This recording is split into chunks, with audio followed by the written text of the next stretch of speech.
It is a football Friday night. We are already into week 5 of the high school football season, and you're watching high school football Alabama's After the Game presented by the Calhoun County Commission. John Holder, Coach Michael Short, Chad Barnett, our entire hard-working After the Game crew with you for the next about 3 hours here from our Media Center, our Sound Solutions Media Center right here at Parker Memorial Baptist Church on Quintard Avenue in Anniston. Big region games tonight all across East Alabama, a lot of homecomings. We're going to show you some homecoming queens tonight. We're going to show you some cheerleaders. We even have the entire Winterboro football team. They're going to be live in this studio right now in just a few moments. But without further ado, let's go ahead and jump right into our USA Softball of Alabama scoreboard and get you caught up on the final scores from this very eventful football Friday night across East Alabama. This was our Judd Edwards State Farm Insurance Game of the Week. Number 2 in Class 3A Piedmont hosting a big 3A Region 6 battle tonight at the Field of Champions against Westbrook Christian. We will bring you the complete highlights and the post-game reaction as Piedmont beats Westbrook Christian tonight 40-27 in a great game up at the Field of Champions. Cherokee County and White Plains right up the road in center tonight. Number 4 Cherokee County beating White Plains. That's actually 34-18. We got that 34-14. That's 34-18 that Cherokee County beat White Plains tonight. Warriors have never lost to the Wildcats.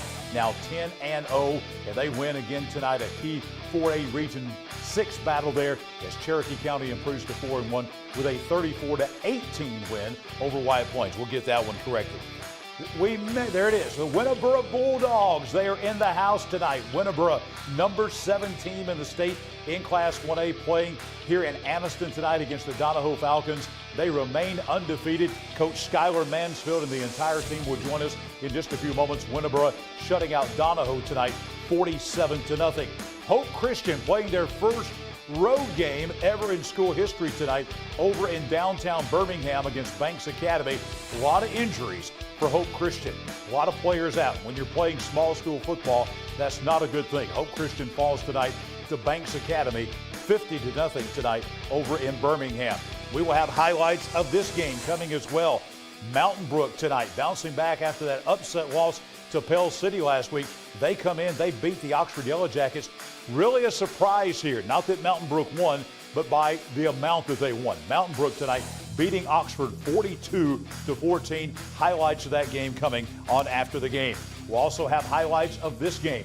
Walter Wellborn tonight beating Sachs 36-12 the final from the Hill at Walter Wellborn. The head coach of the Panthers, Jeff Smith, will join us live tonight here on After the Game. We will have highlights of this game tonight. Homecoming at Hokes Bluff, and number 5 Aniston comes in and spoils that homecoming. This was another huge game in 4A Region 6 tonight. Anniston very impressive as they beat Hokes Bluff tonight 24-0 the final. Ohatchee tonight on the road at Weaver. The Ohatchee High School cheerleaders are on their way. They'll be here on After the Game live in studio as well. Ohatchee wins a key game for playoff survival in 3A Region 6 tonight as they go into Bill Bryan Stadium in Weaver. They beat the Bearcats 21-13. Highlights of that game on the way. We'll also have highlights of this game. It is a final. We'll get this one for you, displayed for you. Alexandria beat Oneonta 49-33. Alexandria 49, Oneonta 33 is the final. We'll get that one posted for you here in just a moment. But this was another big 4A Region 6 battle out at Death Valley. This was homecoming tonight for Alexandria. We'll show you the homecoming queen. And there's the final score. Alexandria, they go to 2-1, actually 3-1 now, with that win over Oneonta by a score of 49-33. How about this one tonight? Number 6 in 5A Leeds, the Greenway, coming into Golden Eagle Stadium in Jacksonville. And it was all Golden Eagles from start to finish. Jacksonville dominates the game as Jacksonville beats Leeds tonight 30-7 the final. We will have highlights of that game from Golden Eagle Stadium. Jacksonville Christian at home tonight. We do have a final here, and we'll get this one displayed for you. Playing Victory Christian Mississippi, JCA 52, Victory Mississippi 8 tonight. JCA remains undefeated. There's the final. JCA 52, Victory Christian out of Columbus, Mississippi 8. That is the final tonight from JCA. Pleasant Valley and Sandrock. No final here, but Pleasant Valley was up on Sandrock 28-0. That was in the second half. Looks like number 9 Pleasant Valley is going to improve their record to 4-1. That was a region game for the Raiders in Class 2A, Region 7. Cleveland County at home tonight taking on Booker T. Washington. And Booker T. Washington out of Tuskegee beats Cleveland County tonight. The final score from Heflin, 24-7 tonight as the Golden Eagles beat the Tigers. Central Coosa and Rambert still looking for a final in that game from down in Hanover in Coosa County. Randolph County on the road tonight in Auburn taking on Lee Scott Academy, still looking for a final on that one. Munford and Hanley tonight still looking for a final on that game. Homecoming again down at Munford Stadium tonight as the Lions take on the Hanley Tigers. Wadley, number 1 team in the state in 1A, continues to roll. They beat Victory Christian tonight 63-6 the final down at Wadley. Last night in Sylacauga at Legion Stadium, number 7 in 5A Central Clay County blasted Sylacauga 58-17. We will have highlights of that game coming later on tonight on After the Game. B.B. Comer and Childersburg, no final on that game, played at Legion Stadium in Sylacauga tonight. Talladega on the road in Montgomery against St. James, still looking for a final on that game. Lincoln and Springville, this was a game that was very, very close. We should have a final for you momentarily on that one between Springville and Lincoln, 5A Region 6 over at Springville tonight. Also, a game that was played last night. That was Pell City and Huffman in Class 6A Region 6. Pell City wins the game in Birmingham last night against Huffman 49-7. Moody and Helena tonight. This is now a final. This was a great game. Number 2 in 5A Moody, they beat Helena 31-28. Moody had a big lead. Helena did not give up, battled back, made it a very close game at the end. But Moody, number 2 team in the state in 5A, beating 6A Helena tonight at home at Bill Morris Stadium, 31-28. Center Point in St. Clair County, still looking for a final score on that game. This one won't be correct. We got a correction on this one.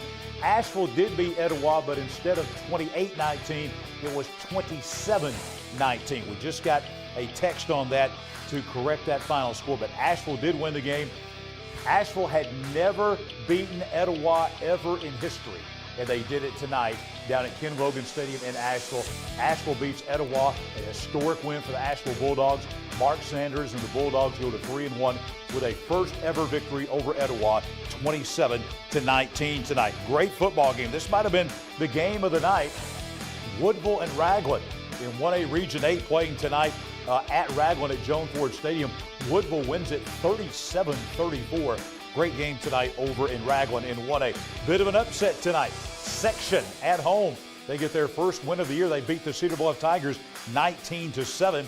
This game was a blowout from beginning to end. Spring Garden tonight bouncing back after that loss to Woodville last week.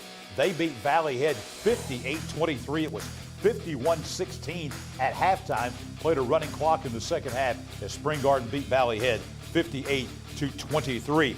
North Sand Mountain tonight.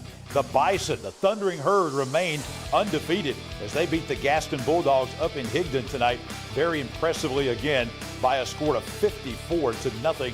North Sand Mountain 54, Gaston nothing. The final. Coosa Christian tonight beating Susan Moore, the number 4 team in the state in Class 2A. Coosa Christian at home. It was another homecoming tonight in Gadsden, and Coosa Christian beating Susan Moore tonight 56-26, the final from Gadsden. Gadsden City and Hazel Green. Gadsden City on the road tonight up in Madison County at Hazel Green. They win, a region win in Class 6A Region 8 as Gadsden City pulls to 2-2 with a 28-14 win over Hazel Green. Great game tonight out at West End at Walnut Grove. Cleveland, big game in 2A Region 5 tonight as Cleveland beat West End 33-26 out at Walnut Grove. The Scottsboro Wildcats beating Sardis tonight. We have this final, and we'll have that for you momentarily here on the screen.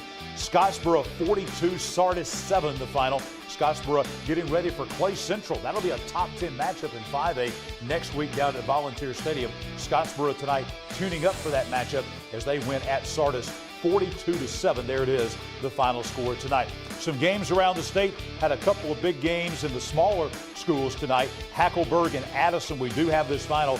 Number 6 Addison beating number 5 Hackleburg 46-16.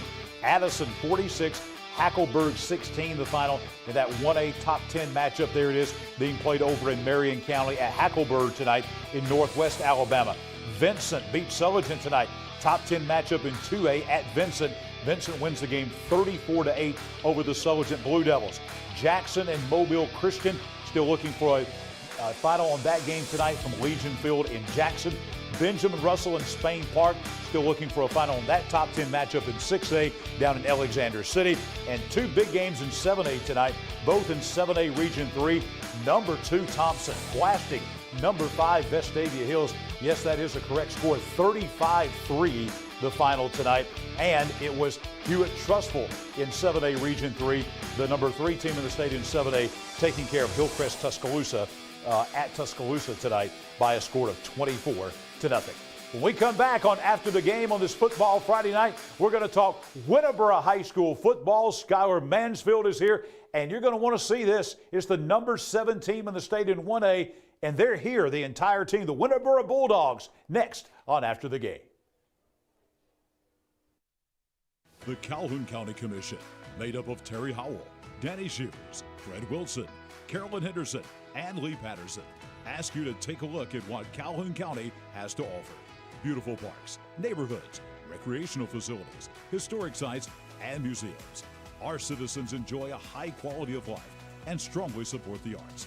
If you are considering expanding or starting a new business, take a look at what Calhoun County has to offer. You'll be glad you did. What does it mean to be a community bank? At Noble Bank and Trust, it means you're more than an account number, you're a valued member of our community. Whether it's checking, savings, a loan, mortgage, or line of credit, Noble Bank and Trust meets all your banking needs with exceptional technology customized just for you while making you feel right at home. Make the switch to Noble Bank and Trust, and we will make sure you're taken care of from beginning to end. Noble Bank and Trust, member FDIC, equal housing lender. Your neighborhood Grub Mart is your one-stop shop for everything you need when you're on the go. Grub Mart features the best prices on Coke and Pepsi products and is the home to the 99-cent bag of ice every day. And Grub Mart is your exclusive home for the popcorn bucket. Purchase yours for only $5.99, then bring it for free refills throughout the year. And save every day with your Grub Mart Super Saver card. When you're on the go, it's good to know Grub Mart has everything you need. Gas, diesel, and delicious Oleo donuts. In business over 78 years, visit your local Grub Mart today.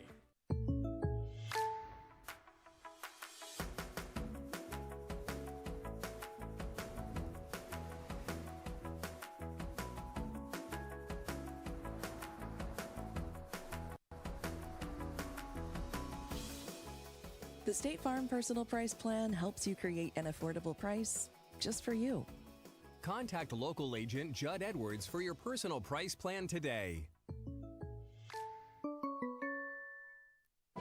At Jacksonville State University, the journey starts with you. It begins with your ambition, your curiosity, your dreams. Here, you forge your own path. You have the power to make a difference, explore new horizons, and turn your passions into your future. At Jack State, we journey forward together. The journey starts with you. It's game time, and your home deserves a winning play. At Ted's Floors and Beyond, we're your home renovation MVP. Scoring big with top quality cabinets, flooring, countertops, and tile. Whether you're tackling a full remodel or just need new floors before kickoff, we've got unbeatable deals, including 0% interest for 12 months and free in-home estimates. Don't fumble your dream home. Hustle in the Ted's today. We are back on high school football. Alabama's After the Game, presented by the Calhoun County Commission on this Football Friday night. You just saw our USA Softball of Alabama scoreboard. Their season kicked off just a couple of weeks ago. All their tournaments are listed on the website, usasoftballofalabama.com. And if you have an adult team or a youth team and you're interested in playing, you can go to usasoftballofalabama.com and find out their entire schedule. This is their 2026 season that has actually kicked off, and coming up, they actually began today their fall college exposure circuit. They had a free camp in Birmingham today. Anything you want to know about softball in the state of Alabama, usasoftballofalabama.com is the place to go. All right, we're going to take you out, I believe, to Glencoe next. We were there earlier in the week for the Glencoe Yellow Jackets. They were our Ted's Floors and Beyond Team of the Week. Guys, if you can tell me if we got that or not. There we are. Out at Glencoe, there's Cole Sterling from Ted's Floors and Beyond. They did not have a pep rally this week because they didn't play this week. Glencoe had an open date. But this was for the Team of the Week from the week before when they beat Walter Wellborn 42-0. So we were out there, had a special assembly. Bailey Blanchard, head coach there, made that happen. Cheerleaders, the entire school came out for a special assembly. We were there not only with our Aniston Orthopedic Score shirts, we were there with our Ted's Floors and Beyond T-shirts. You see Cole there with our Awards to Remember Tough Guy trophy to the Glencoe Yellow Jackets. And Glencoe with our Team of the Week. Coming up in a couple of hours here on After the Game, we're going to give away one of these, not one of these, we're going to tell you who's going to be our Ted's Floors and Beyond Team of the Week for the next week. They'll get, this is that Aniston Orthopedic Score shirt. This is from the opening week of the season. This is kind of a sample here when Hokes Christian was our opening week, Team of the Week, where they beat Valiant Cross 28-18. So coming up later tonight, probably after midnight or so, we will be announcing this week's Ted's Floors and Beyond Team of the Week. At this point in time, as promised, we're going to welcome in the head coach of the undefeated and number 7 ranked team of the state in Class 1A, the Winterboro Bulldogs, Coach Skylar Mansfield. I believe Coach Mansfield making his first appearance on After the Game. As far as in studio, we've had highlights of Winterboro through the years, but Coach, I'll welcome in your team tonight, playing up the hill here at Donahoe. You win 47-0, correct? 47-0. Really great game. We had a lot of fan support. It was really a community. It was our community atmosphere, and you know we played a lot of energy, and man, we had a great time. Coach Smith put together a great team. You know he has some young kids, and he's still building that program. But you know our kids are really locked in. Our kids are really focused. They played really well. Coaching staff did a great job, and the kids just had fun. Well, it's a region game. A lot of people may say, you know, Donahoe came in winless, you came in undefeated. Obviously, you're a big favorite in that. But, you know, Gene Stallings, when he was at Alabama, always said, famous saying he said was, if you don't think one of these games that you're supposed to win is a big game, just try losing one of those games. You'll find out how big one of those games is. So it's a region game. It's important, and you want to see improvement every week from week to week, I know. Well, you know, the way we prepare, we prepare a lot of mental aspects of the game. We work a lot of situations just to get the kids' minds right. There's a ton that goes into a weekly practice for us, but you know, and what people see on Friday night is not everything that they see in practice. Like we literally have about 62 kids at practice. We don't dress all of those kids, so we're building a program, and it means something to be able to dress for us on Friday night. Absolutely, Coach. Since you have been at Winterboro as head coach, one of the things that I have observed about your program is the consistency. You've been in the playoffs, I guess, 4 of the 5 years you've been there. That's consistency. You've been competing for a region championship every year in the 5 years you've been there. Let's talk about this team this year. Obviously, everybody, just like last year, is kind of looking way ahead of the Wadley game and so forth. But there's a lot before you get there. There's a lot. Even after the Wadley game, you're likely going to be a playoff team this year and trying to make another run and go deeper in the playoffs this year. Well, what people don't realize is we're still playing a lot of underclassmen. Like we graduated 10 seniors last year, and we still have 11 seniors this year. And our 11th grade group is really talented, and so is our 10th grade group. So we should be able to compete regardless of what classification we should be able to compete for a while. And you know, these kids play as freshmen. Some of them played as 8th graders. So it's not like we're playing new kids every year and we're rebuilding the program. We already have the kids in our program, and we try to keep these kids in our program. So over the years, we're not just picking new kids every year. We already have a program of kids that's coming up, and it's consistent. And every year we're getting, offense coordinator, Terry Mason, he's been with me for 3 years. So these kids are learning his system. They're learning his attitude. They're learning everything that he does. Coach Twyman, who also came with us tonight, he's been with us for about 3 years. He was in our youth program.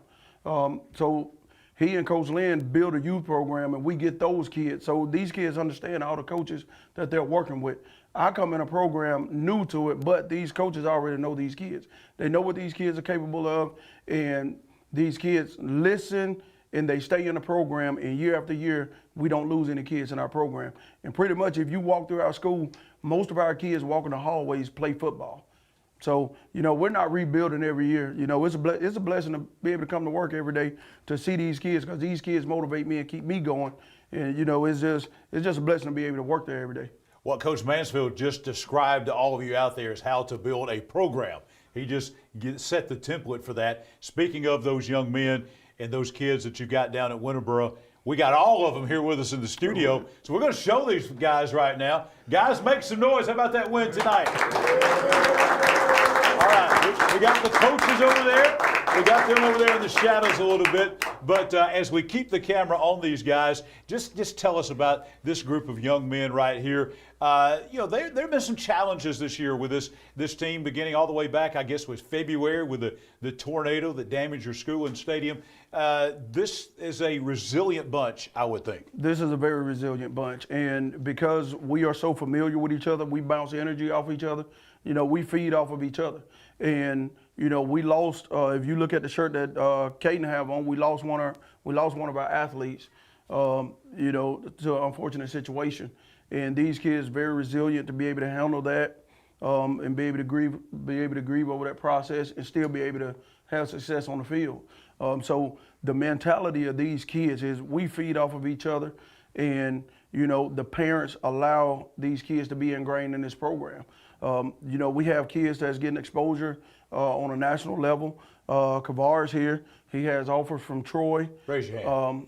Yeah, I kind of figured that was him. He's a small fellow. Yeah, about 6'2", 6'3", about 310 pounds.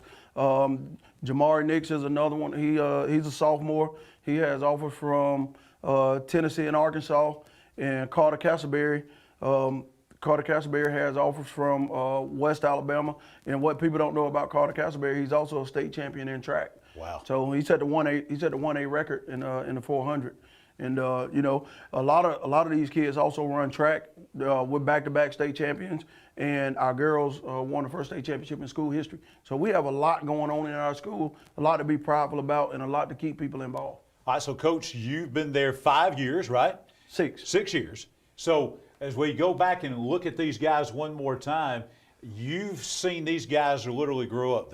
When you got there, they were probably what, 6th grade, 7th grade? 7th grade. Most of them, even younger than that. And so now you've got them. You've known these guys for a long time now. I have, and the thing about it, coming into this program, my son is in this school. My kids go to school here, so it's a culture that we wanted to create for my kids to be in that atmosphere and to be able to build an atmosphere where people want to be involved in it. And we have done a great job of that in creating a standard. And the expectations are very high. And these kids have answered every call that I've asked. Even though the pressure is high and the expectations are high, these kids have done everything we've asked. Our administration have been very supportive. Everything that we do, our community supports it. And I couldn't be in a better place. And it's just God's timing that He put me in this place at this time, and we're having success. Coach, as you bring it back to the set here, we're going to see them one more time before we leave, because this is, I just tell you, my favorite part of doing this through the years is when we bring these young men and put them on television like this, because that's what it's all about. This is what this sport's all about. But take us through the future now. You're midpoint of the season here. We're winding up week 5, as hard as that is to believe. We're already halfway through the season. Yeah. Kind of take us through. Of course, I know you're hoping this is only a third of the way through the season. Well, so kind of tell us about what the future holds, what you're looking at for the back half of the regular season and then playoffs. Well, we've been very fortunate and blessed with the schedule that we have. We had an open week after we played Vincent. We had a little time to heal up, and then we played Coosa, which was a game that we really learned a lot about ourselves, how to play the pass, were we in shape or anything like that. and we conditioned a little bit more, and then we were able to play Donahoe tonight, and which Donahoe has a young team, but you know, is still testament to us, and what we're doing is not playing down to the opponent. We had a really challenging game against Fayetteville. You know, we went up 22-0, and you know, we had to persevere and come back because the game got a little chippy and then it got tight. But you know, we're going into a Weaver next week. I think that's our senior night. So next week is our senior night. You know, we've been this place. We don't really have a home stadium, so we're playing our games at Childersburg. You know, one thing that is becoming really aggravating is having to look at the clock and know what time you're leaving every week. So we're really looking forward to how we're going to manage this thing and manage and be organized next week when we host at Childersburg. And the next two games, we have Victory Christian. After that, which would be our not homecoming. So it's a lot going on. You know, we're only hosting two games. Yes. The game with Woodland got flipped, so we'll be back on the road in another long drive, and then you know we'll get down to where we have an open week, and Wadley also has an open week before we play. That'll be the way I envision it is. It'll be a battle of who's going to be the toughest team. And I think one of us be contending for the region championship. I'm not looking over anybody. I'm just looking at the standards that we're setting. Sure. But you know, we've got, and then if we go look in the playoffs, we've been knocked out of the playoffs second round for 4 years. So you know, we're kind of locked in with this group. A lot of these kids have experience of playing in the playoffs, and we just look forward to whoever we play, and if we have to travel, we haven't played a second round game at home yet in the playoffs. So we've been on the road all season long, and maybe we'll be ready for the playoff second round this time. Coach, that's as we wind things up here. That's why I wanted you to be here with us now on this Noble Bank and Trust post-game presser, because I wanted you to bring this whole team in, because you heard Coach mention some things. A tornado that damages their field. Because of that, they're having to play all their games on the road, senior night and homecoming, not in their home stadium, not even in their same town. They're having to travel, 10, 15 miles down the road to Childersburg. Death of a player on the team. I wanted to show these guys. Let's show these guys one more time. I want to show these guys because there's not been, in my estimation, Coach Mansfield, I don't know that there's a football team in East Alabama that has been through more adversity in 2025 than the Winterboro Bulldogs here. So we want to recognize these young men, great group of young men representing their school and their community very well, and having an undefeated season on top of that. Guys, great job. Great job. I will tell anybody, I will put this group of kids up against anybody to work a day-to-day job. And these young men know how to prepare. They know how to come to work every day. They know how to get the business part of it done, and we also know how to have fun. So my hat's off to my team and my coaches and my administration, just with every possible situation to have success. So I wouldn't take nothing for this bunch of kids. Like I said, it's God's timing. I enjoy what I do, and I couldn't be doing what I'm doing in another place. We're going to show you them one more time. Before we do, we want to tell you about Farmers and Merchants Bank. Coming up a little bit later on, we're going to show you another round of Spirit Scholarship nominees, student athletes from around Calhoun and Cherokee counties. But Farmers and Merchants Bank, let me tell you about them before we go back to the Winterboro Bulldog football team. This is a bank that over just the last 7 years has given away $33,000 in college scholarships to local athletes. That number is going to grow. We're going to go over $35,000, probably going to be close to $40,000 in scholarship money before this school year is over from Farmers and Merchants Bank. 5 locations to serve you in Piedmont, Anniston, Jacksonville, Oxford, and in Center. As we go to break, ladies and gentlemen, one more time, there they are, guys. Make some noise with Winterboro Bulldogs on After the Game.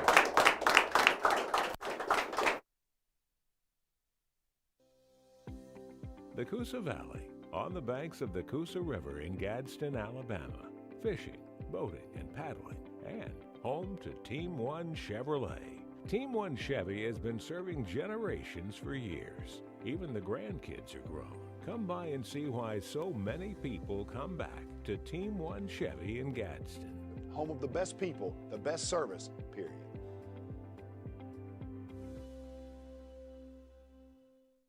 We stand for Mother Nature, home sweet home. The best you, sunsets with friends, hustle, art that lasts, life's simple pleasures. You know, life has purpose when we stand for something. ATCU is now Emblem, a credit union that stands for excellence and community. But most of all, Emblem Credit Union stands for our members and what's important to them. We stand for you. The game-winning touchdown. A goal line stand. The perfect catch. The perfect stop. These are the moments that move you. But when a sports injury puts you on the sidelines, it's our job to get you moving again. Anniston Orthopedic Associates is the longest-standing orthopedic practice in East Alabama, providing exceptional care to thousands of athletes. Shaping the next generation of legends. Dedicated to what moves you. Anniston Orthopedic Associates, 8 a.m. Saturday Sports Injury Clinic. Every football season Saturday, 701 Layton Avenue, 3rd floor, Tyler Center. Looking for top-tier tumbling and cheer in East Alabama? Cheehaw Cheer and Tumble has programs for every age and skill level. We offer small group tumbling, tot and preschool classes, and even custom training for school cheer teams. Planning a party? Let us host it. And our nationally recognized all-star teams train right here at home. Join the Cheehaw family, where confidence takes root and champions are made. Visit CheehawCheerandTumble.com today. This spring and summer, get it done right with Oxford Lumber, your hometown partner for projects big or small. From refreshing your garden to upgrading your outdoor space, we've got everything you need.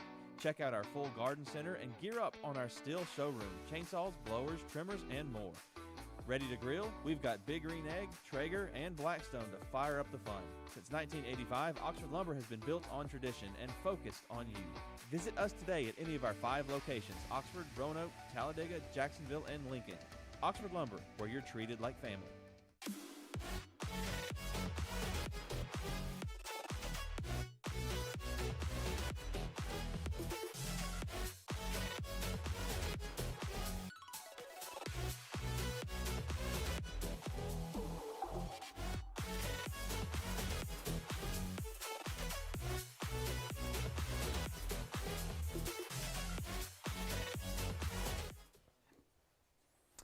And we're back on high school football. Alabama's After the Game on a football Friday night. John Holder, Chad Barnett, Coach Michael Short on his way from our game of the week up at Piedmont. We got a lot going on right here on high school football Alabama. We got a lot of folks coming in live in the studio. You just saw the Winterboro Bulldog football team with Coach Skylar Mansfield. As promised, we also have tonight the Ohatchee High School cheerleaders. They are with us tonight, right now, live in studio. Here we go, big O, Ohatchee! Let's go, Ohatchee! Here we go, big O, Ohatchee! Let's go, Ohatchee! Here we go, big O, Ohatchee! Let's go, Ohatchee! Here we go, big O, Ohatchee! Let's go, Ohatchee! Here we go, big O, Ohatchee! Let's go, Ohatchee! Here we go, big O, Ohatchee! Let's go, Ohatchee! Here we go, big O. All right, great job, ladies. And you have not heard the last of the Ohatchee High School cheerleaders. They are a Cheehaw Cheer and Tumble Cheer Squad of the Week, in case you haven't figured that out. We'll have the official presentation coming up in just a couple moments, and we'll hear more from the Ohatchee cheerleaders. Right now, though, we're going to talk about our Band of the Week, our Emblem Credit Union Band of the Week. Going to take you out till last night at Legion Stadium in Sylacauga for our Band of the Week. And this is the Central of Clay County Marching Volunteers, 100 strong. Stephen Arline is the band director there. Their theme this year is Ascend. It's all about flight. Fly to Paradise, Defying Gravity from the movie and Broadway play Wicked. Also, One Day I'll Fly Away, the old hymn I'll Fly Away. They will be competing in 3 marching festivals this year at Marbury, also at Boaz coming up on October 4th. And October 18th, they'll be in the Pell City Marching Festival over at Pete Rich Alumni Stadium in Pell City. So that is our Emblem Credit Union Band of the Week. The Marching Volunteers of Central Clay County putting on a great job last night, doing a great job last night, I should say, at Legion Stadium in Sylacauga.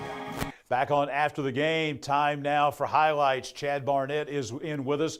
One of the games you were at tonight, Chad, a big game in Class 6A Region 6. Oxford Yellow Jackets tonight at home. Mountain Brook coming off only scoring 3 points against Pell City last week. Surprising, right? That was surprising. Yeah. 10-3 last week. That was a surprise. And so now all of a sudden you got a game that's got tons of playoff implications, especially as far as who's going to be at home and who's going to be on the road, with Mountain Brook and Oxford coming into Lamar Field. And I'll tell you, Chad, I'm surprised by this final score tonight. Not surprised that Mountain Brook won the game, but I am surprised by the score. Yeah, you know, last year it was a 28-14 game in the second half. Oxford mounts this massive comeback, score a 2-point conversion with 21 seconds to go, take the 1-point lead. They're hoping maybe something like that could happen again tonight. Let's go out to the Oxford Lumber highlights and see how this one actually played out. We arrived with about 1:32 to go here in the second quarter. It's 14-7 Mountain Brook at this point, but Oxford would come with some fireworks down the stretch. Matter of fact, both teams would. Jalen Taylor, nice pick up there to give him a first down, and then they're going to go back to the well again. Inside screen to Taylor, and he is going to take it to the house. Now, a couple nice little stiff arms here. Beautiful run by the college prospect. He's in the end zone, and we are knotted up at 14 apiece.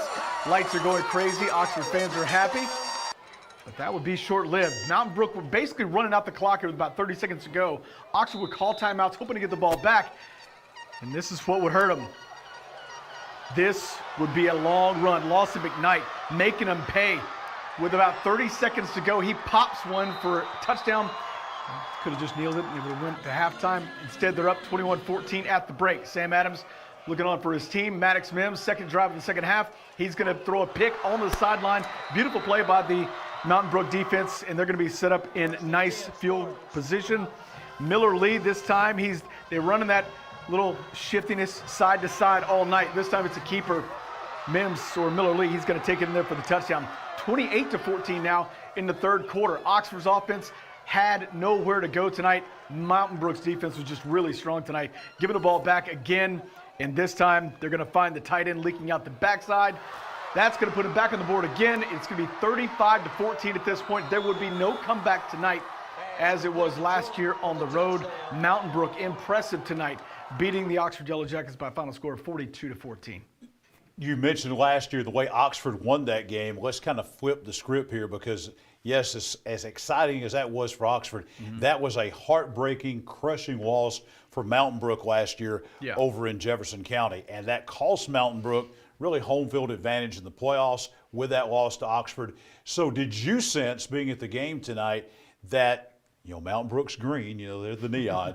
Did you kind of see that Mountain Brook maybe had revenge? Was that a big something that you kind of felt on the sidelines there tonight? It's one of the things. I was on the phone as I was leaving, trying to figure out exactly how it happened, because you see Oxford coming on the field. They've got tons of size. They got prospects all up and down. They got talent. They got quarterback. They've got all the pieces in play. It's one of those that just kind of slipped away, and you don't really know how it happened. They kept finding themselves up against the 8-ball on offense, could not get the ball consistently moving, and Mountain Brook, the way they were really testing the perimeter of that Oxford defense, they had a hard time really getting any kind of headway there.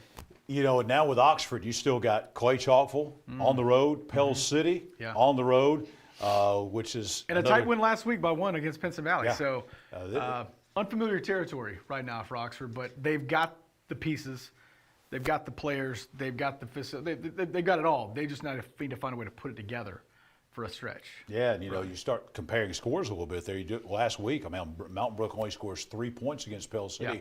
Tonight they score 42 on Oxford at Oxford. So you start looking at comparing scores there a little bit, and you just all of a sudden it looks like this trip down I-20 for Oxford to Pell City here in a few weeks is going to be a really tough game. We know the trip to Clay Chalkville is going to be a tough game. It's a tough schedule all of a sudden. Anytime you give up a late touchdown in the first half, how do you respond to that? How do you come out? Does that deflate you? And that was one of those that it could have played out. It would have been tie game 14-all going to the halftime. Oxford gets the ball back first. But that late touchdown, that was a dagger right there. Yeah, absolutely. Mountain Brook wins the game very impressively tonight. Have to take your hats off to Chris Yeager, great coach. I was going to say, and doesn't get much to better come than that. back from that loss last week and play at this level this week at Oxford. Really take your hats off to Mountain Yeah, Brook. he shook the cages. He knew what he was saying in practice this week. All right, we're going to let Chaz slide out. We're going to do all this live for you. Chaz's going to slide out, go look at some more video. We're going to bring in Trent Mobley from Cheehaw Cheer and Tumble, also Taylor Baird. She is the cheer coach at Ohatchee High School, and we're going to make the official presentation. I'm going to do all kind of stuff. I'm not going to do this. We have a belt bag from Cheehaw Cheer and Tumble that we're going to give to all these girls. You're going to get all may have already received that. You're going to have that. And also we got a big heavy trophy here from Awards to Remember. So I'm going to let Trent do the honors here for our Cheehaw Cheer and Tumble Cheer Squad of the Week. Sir, on behalf of Cheehaw Cheer and Tumble, we'd like to present y'all this trophy. Congratulations. Thank you. All right, and the girls are ready to go again. You heard them the first time at the beginning of this segment, and now you're going to hear them one more time. Ladies and gentlemen, live in studio tonight, the Cheehaw Cheer and Tumble Cheer Squad of the Week for Week 5 of the high school football season, the Ohatchee Indians. T-R-I-V-E, roll, jump. T-R-I-V-E, roll, jump. T-R-I-V-E, roll, jump. T-R-I-V-E, roll, jump. T-R-I-V-E, roll, jump. T-R-I-V-E, roll, It's game jump. time, and your home deserves a winning play. At Ted's Floors and Beyond, we're your home renovation MVP. Scoring big with top quality cabinets, flooring, countertops, and tile. Whether you're tackling a full remodel or just need new floors before kickoff, we've got unbeatable deals including 0% interest for 12 months and free in-home estimates. Don't fumble your dream home. Hustle in the Ted's today. At Farmers and Merchants Bank, we're showing off our school spirit with our newly designed vertical Spirit debit cards. Now these are customized with your favorite school's logo, and half of every Spirit purchase toward your school. So show off your colors and support your local school with the F&M Spirit debit card. You can learn more at fnm.bank. Member FDIC.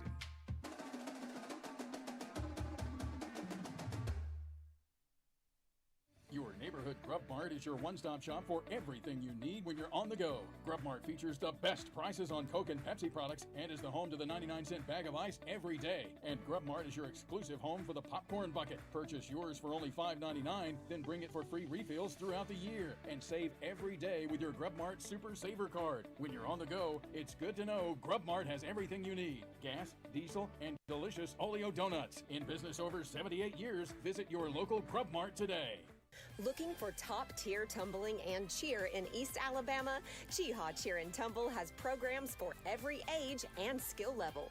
We offer small group tumbling, tot and preschool classes, training for your party. Let us host it. And our nationally recognized all-star teams train right here at home. Join the Cheehaw family, where confidence takes root and champions are made. Visit CheehawCheerandTumble.com today. The game-winning touchdown. A goal line stand. The perfect catch. The perfect stop. These are the moments that move you. But when a sports injury puts you on the sidelines, it's our job to get you moving again. Aniston Orthopedic Associates is the longest-standing orthopedic practice in East Alabama, providing exceptional care to thousands of athletes. Shaping the next generation of legends. Dedicated. Dedicated to what moves you. Aniston Orthopedic Associates, 8 a.m. Saturday Sports Injury Clinic. Every football season Saturday, 701 Layton Avenue, 3rd floor, Tyler Center.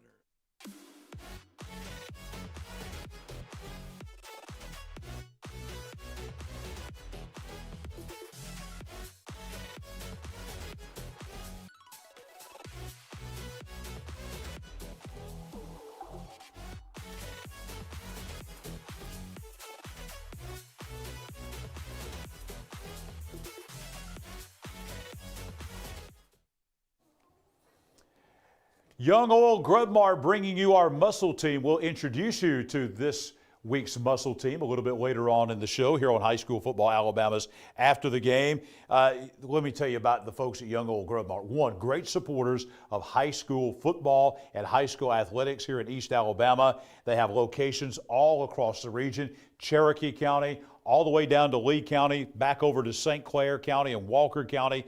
They have new deli items in many of their stores. Sign up for their Super Saver card. That's available at all locations, and that will save you a lot of money on gas. They have quality gas. They have all kinds of things.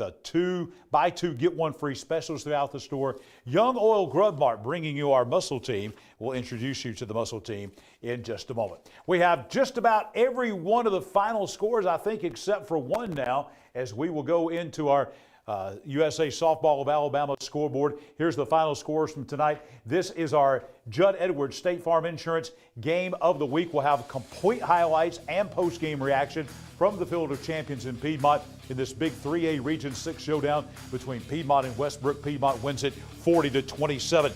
Cherokee County tonight, number 4 team in 4A, beats White Plains 34-18. You saw earlier the Winterboro Bulldogs in the house. Winterboro beating Donahoe tonight 47-0. Banks Academy shutting out an injury-riddled Hokes Christian team tonight in Birmingham 50-0. You just saw the highlights of Mountain Brook's 42-14 win over the Oxford Yellow Jackets tonight down at Lamar Field. Walter Wellborn tonight, a winner over Sachs 36-12 the final score in that game. We will be joined by the head coach of the Wellborn Panthers, Coach Jeff Smith, live in studio a little bit later on After the Game. Anniston tonight, we'll have highlights of this game. Anniston beating Hokes Bluff 24-0. We'll also have highlights of that Wellborn Sachs game. We'll have highlights of this game. Ohatchee tonight beating the Weaver Bearcats 21-13. We'll bring you highlights of this game tonight. Alexandria beating Oneonta tonight 49-33. Jacksonville will have highlights of this game, upsetting number 6 in 5A Leeds tonight at Golden Eagle Stadium 30-7. Jacksonville Christian tonight remains undefeated with a 52-8 win over Victory Christian. This is a new final. Pleasant Valley tonight back on the winning streak. They win a big region game over Sandrock 48-7 tonight out at Pleasant Valley. Booker T. Washington, a winner over Cleburne County 24-7 tonight over in Heflin. Ranburn and Central of Coosa. Central of Coosa beats Ranburn. A surprising score here tonight down in Hanover as Central of Coosa beats the Bulldogs 50-14. Randolph County and Lee Scott, another scoring shootout in Auburn tonight. Lee Scott beats Randolph County, hands Randolph County their first loss of the year. 58-33 the final tonight from down in Auburn. Munford and Hanley. Hanley tonight comes to Munford. They spoil homecoming for the Munford Lions as they win the game by a score of 42-14. Hanley 42 and Munford 14. That was the final tonight from Munford. Also Wadley beating Victory Christian 63-6 the final. Last night Sylacauga beat Central Clay 58-17. Highlights coming on after the game. I think this is the one score we're missing. We do have it now. B.B. Comer tonight winning over Childersburg at Legion Stadium in Sylacauga 38-14. Comer wins it. St. James and Talladega playing in Montgomery tonight. St. James wins it 31-14 the final in that game. Great game tonight over in St. Clair County at Springville. Springville, bit of an upset here. They beat the Lincoln Golden Bears 37-34. Last night in 6A play, Pell City wins in Birmingham against Huffman 49-7. Tonight, a great game at Moody. Moody just gets past Helena 31-28. Moody, the number 2 team in Class 5A. So we're going to go to break right now.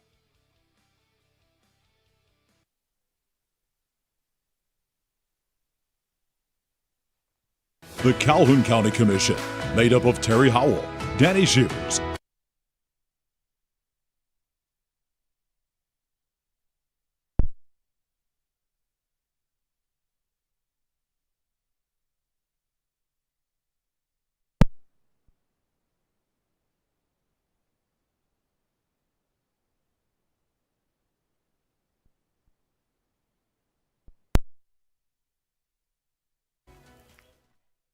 We stand for Mother Nature. Are going to be able to reset it? The best Up. view. Okay. Sunsets with friends. Hustle. Art that lasts. Life's simple pleasures. You know, life has purpose when we stand for something. ATCU is now Emblem, a credit union that stands for excellence and community. But most of all, Emblem Credit Union stands for our members and what's important to them. We stand for you. At Jacksonville State University, the journey starts with you. It begins with your ambition, your curiosity, your dreams. Here, you forge your own path. You have the power to make a difference, explore new horizons, and turn your passions into your future. At Jack State, we journey forward together. The journey starts with you.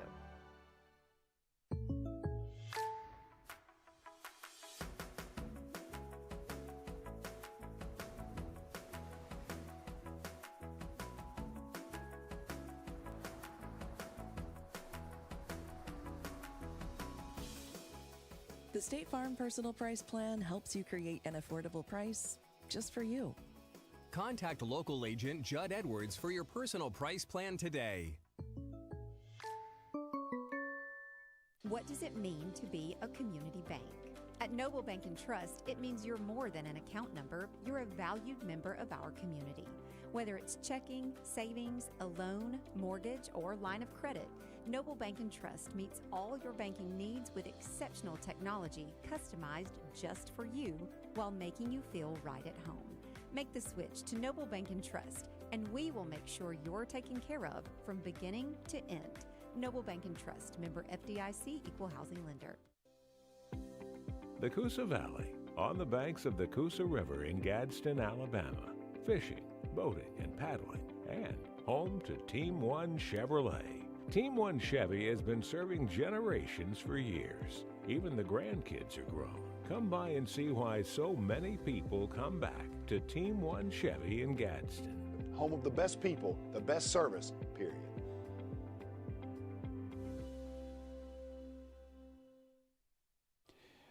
Apologize for the audio technical difficulties there. Let's pick back up with our USA Softball of Alabama scoreboard.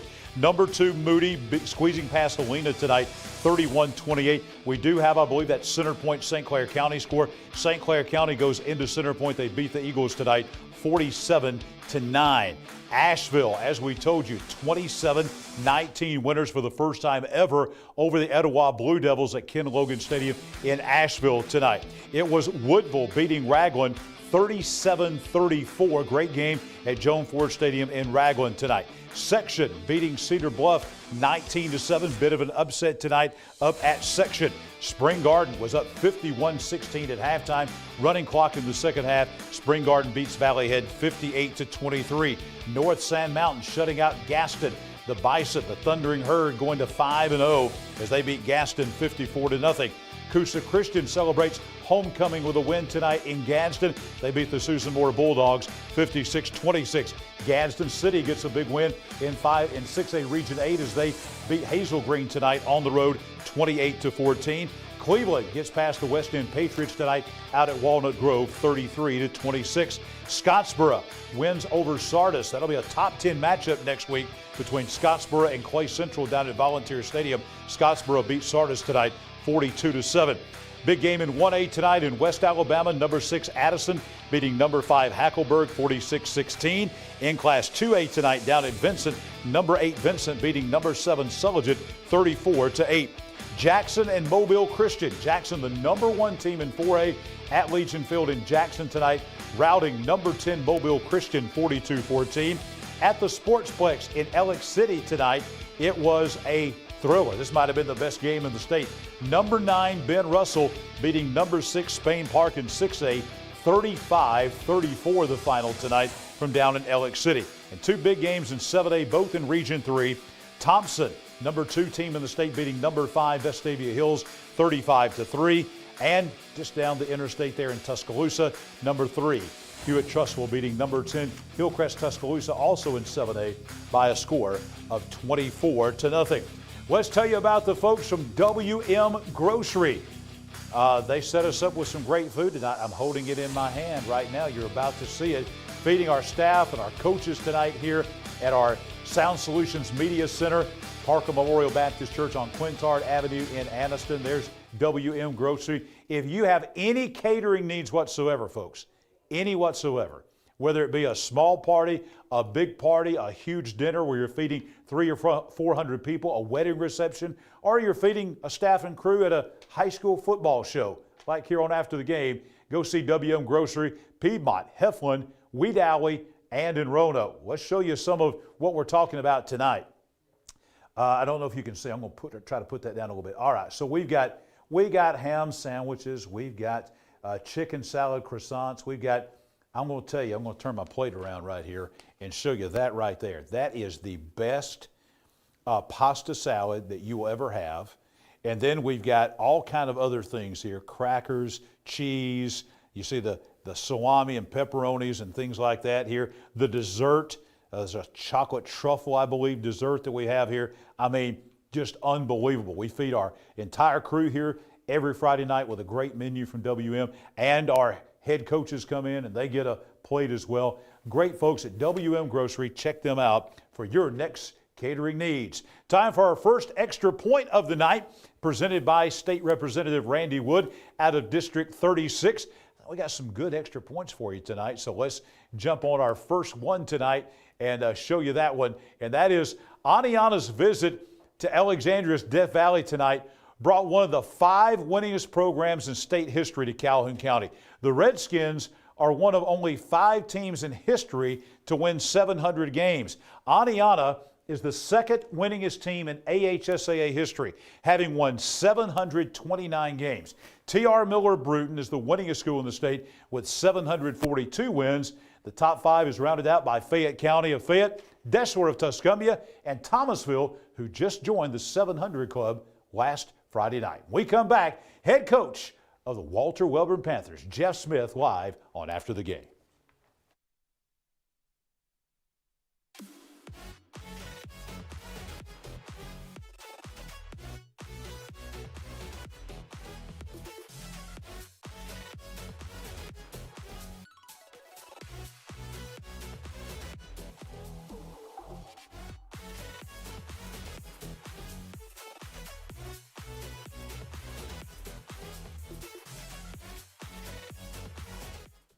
Your neighborhood Grub Mart is your one-stop shop for everything you need when you're on the go. Grub Mart features the best prices on Coke and Pepsi products and is the home to the 99-cent bag of ice every day. And Grub Mart is your exclusive home for the popcorn bucket. Purchase yours for only $5.99, then bring it for free refills throughout the year. And save every day with your Grub Mart Super Saver card. When you're on the go, it's good to know Grub Mart has everything you need. Gas, diesel, and delicious Oleo donuts. In business over 78 years, visit your local Grub Mart today.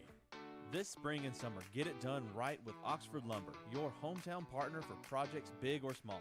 From refreshing your garden to upgrading your outdoor space, we've got everything you need. Check out our full garden center and gear up on our Stihl showroom, chainsaws, blowers, trimmers, and more. Ready to grill? We've got Big Green Egg, Traeger, and Blackstone to fire up the fun. Since 1985, Oxford Lumber has been built on tradition and focused on you. Visit us today at any of our 5 locations: Oxford, Roanoke, Talladega, Jacksonville, and Lincoln. Oxford Lumber, where you're treated like family.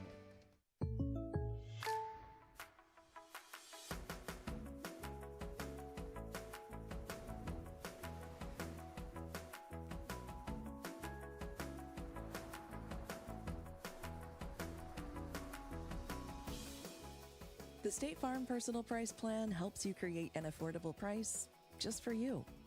Contact local agent Judd Edwards for your personal price plan today. We stand for Mother Nature, home sweet home. The best you, sunsets with friends, hustle, art that lasts, life's simple pleasures. You know, life has purpose when we stand for something. ATCU is now Emblem, a credit union that stands for excellence and community. But most of all, Emblem Credit Union stands for our members and what's important to them. We stand for you. The Calhoun County Commission, made up of Terry Howell, Danny Shears, Fred Wilson, Carolyn Henderson, and Lee Patterson, ask you to take a look at what Calhoun County has to offer. Beautiful parks, neighborhoods, recreational facilities, historic sites, and museums. Our citizens enjoy a high quality of life and strongly support the arts. If you are considering expanding or starting a new business, take a look at what Calhoun County has to offer. You'll be glad you did.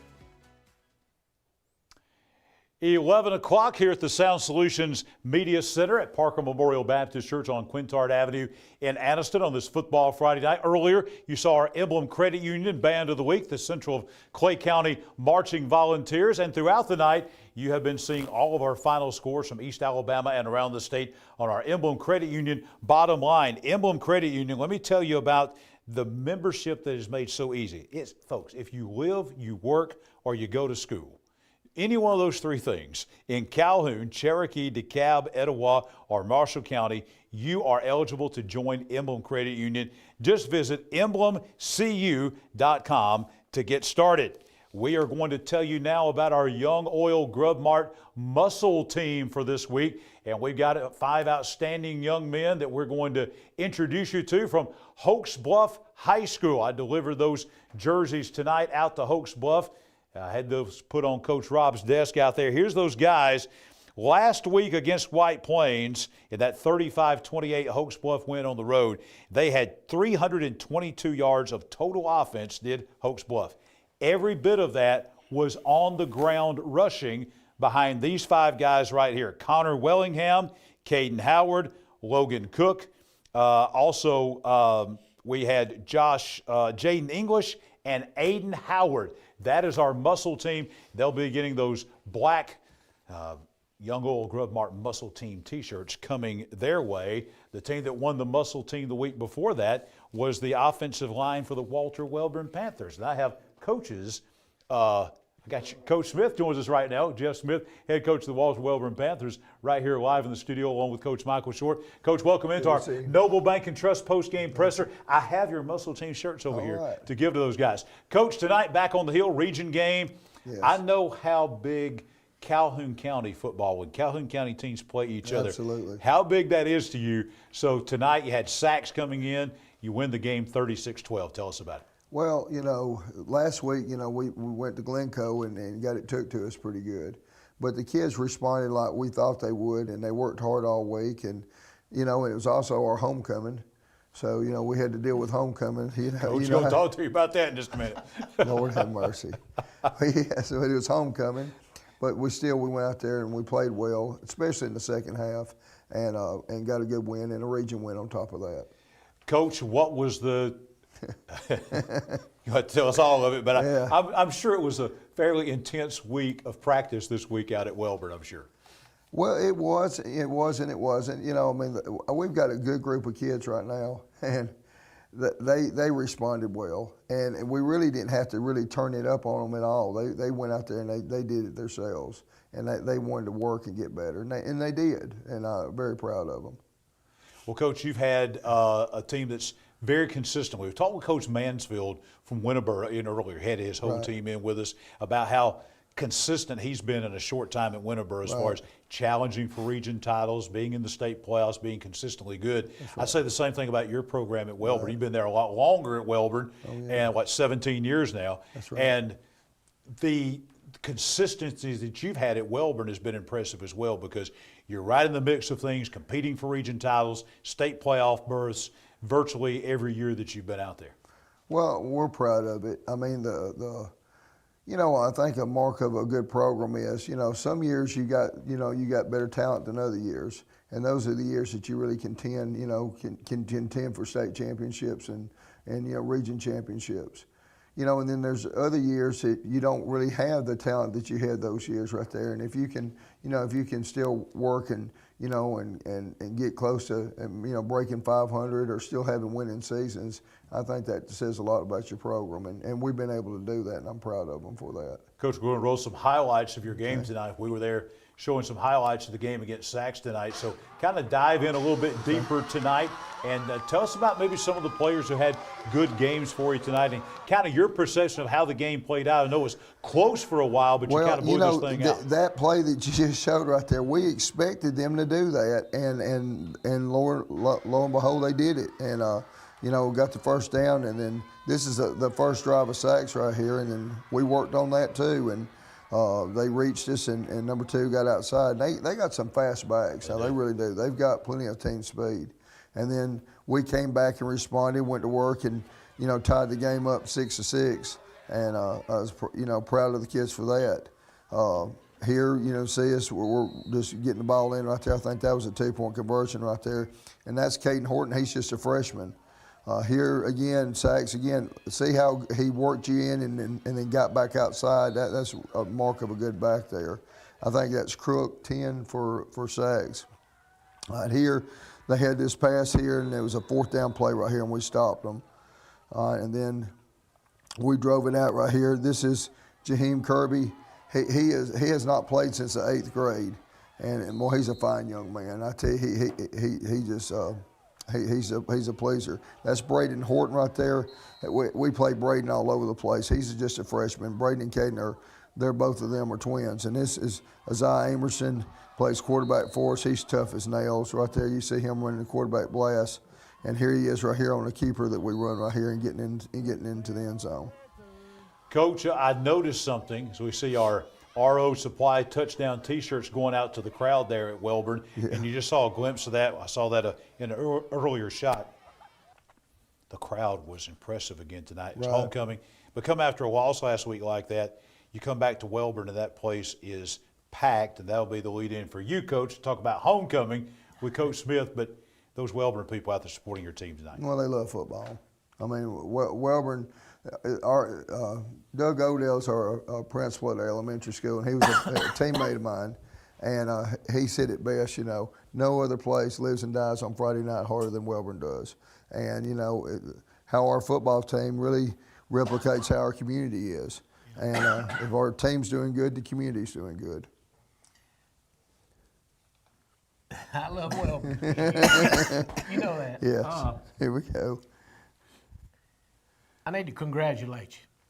And you're going to say, it's not me, but I'm going to congratulate you, all your former players, all your former coaches, your administration, and everybody that's involved with Wellborn football for naming that field after you. And you could put a parentheses out there and put coaches, players, because I know it's what you want to do. But I'm going to tell you what.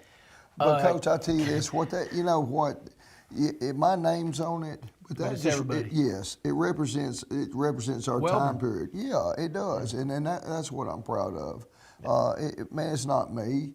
I mean, that's not just me. By no means. It's been all our players, all our coaches, the coaches I had, the players I played with, all our former players. And I hope through all these years we've represented everybody well. That's my hope we've done. You have, and there's you won't say it. So I am.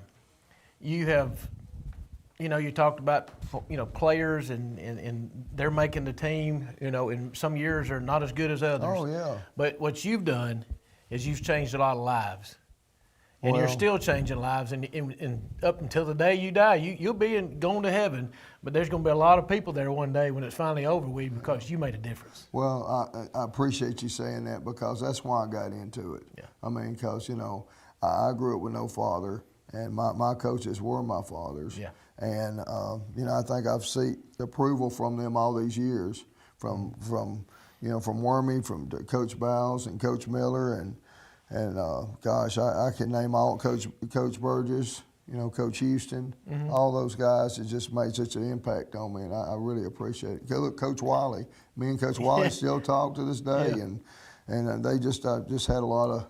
Coach Wade, Lord, I can't even believe I didn't mention Coach Wade. Coach Wade said this, and I try to always remember to say this. None of us out there has been born with a silver spoon in our mouth. So when one of us done something good, we all did it good. That's right. And that's what and man, Coach Wade, he just he meant a lot to me too. But by me saying that, that's what got me into it. And that's what I've tried to do, is try to make a positive difference in young men's lives, which was made in mine. And I hope I have. I've tried to. Well, you have. I promise you that. Now, let's get to talking about what's my favorite time of the year. And I know it was yours. I mean, it has to be. It's football season. It's football season, exactly right. It's like football season. It's Christmas, you know what I'm saying? Yeah, see it. Yes, it's Christmas, because you got to give a lot during homecoming week as a coach, because they're coming to you and saying, Coach, I need this, this, and this. I said, wait a minute, we got a ball game. We want everything to stay as close as we can. But it's not that. No. Describe Wellborn's homecoming, Coach. Man, I don't know if I can describe this. I got through it. Yeah, you did. You got through it with a win. I got through it. You're exactly right. Exactly right. Man, I tell you what, one time, years ago, I met Coach Higginbotham. He was at Shades Valley at the time, yeah. And I was at Hughtown, and we met to swap film, and we had won our first game, and they had lost their first game. And he's like, man, congratulations. That first one is always the toughest. And then you think about it, the first game of the year, there's a lot of times a good team loses the first game of the year, okay? And the same thing with homecoming, okay? There's a lot of good teams that go out there and lose homecoming because the kids forget that there's a game. See, I told the players this. Everybody else can run around and do whatever they want to. Exactly but right. Guess what? At the end of the day, we have got to play a game. Yes. Okay? And y'all have got to get some rest and sleep. And it's not fun if you don't win it. No, guys, it's not fun at all. Lord, no, it's not. It's awful. We lost one time when I was playing at Wellborn. It was not good. but yeah, they handled it well. Man, look, today we did 2 hours of pet rally today. I know. 2 hours. Was it just one or two of them? It was a bunch of them. It was all, look, hey, so we had Wednesday night, we had bonfire. And it was good. It was good. It was good. Community bonfire.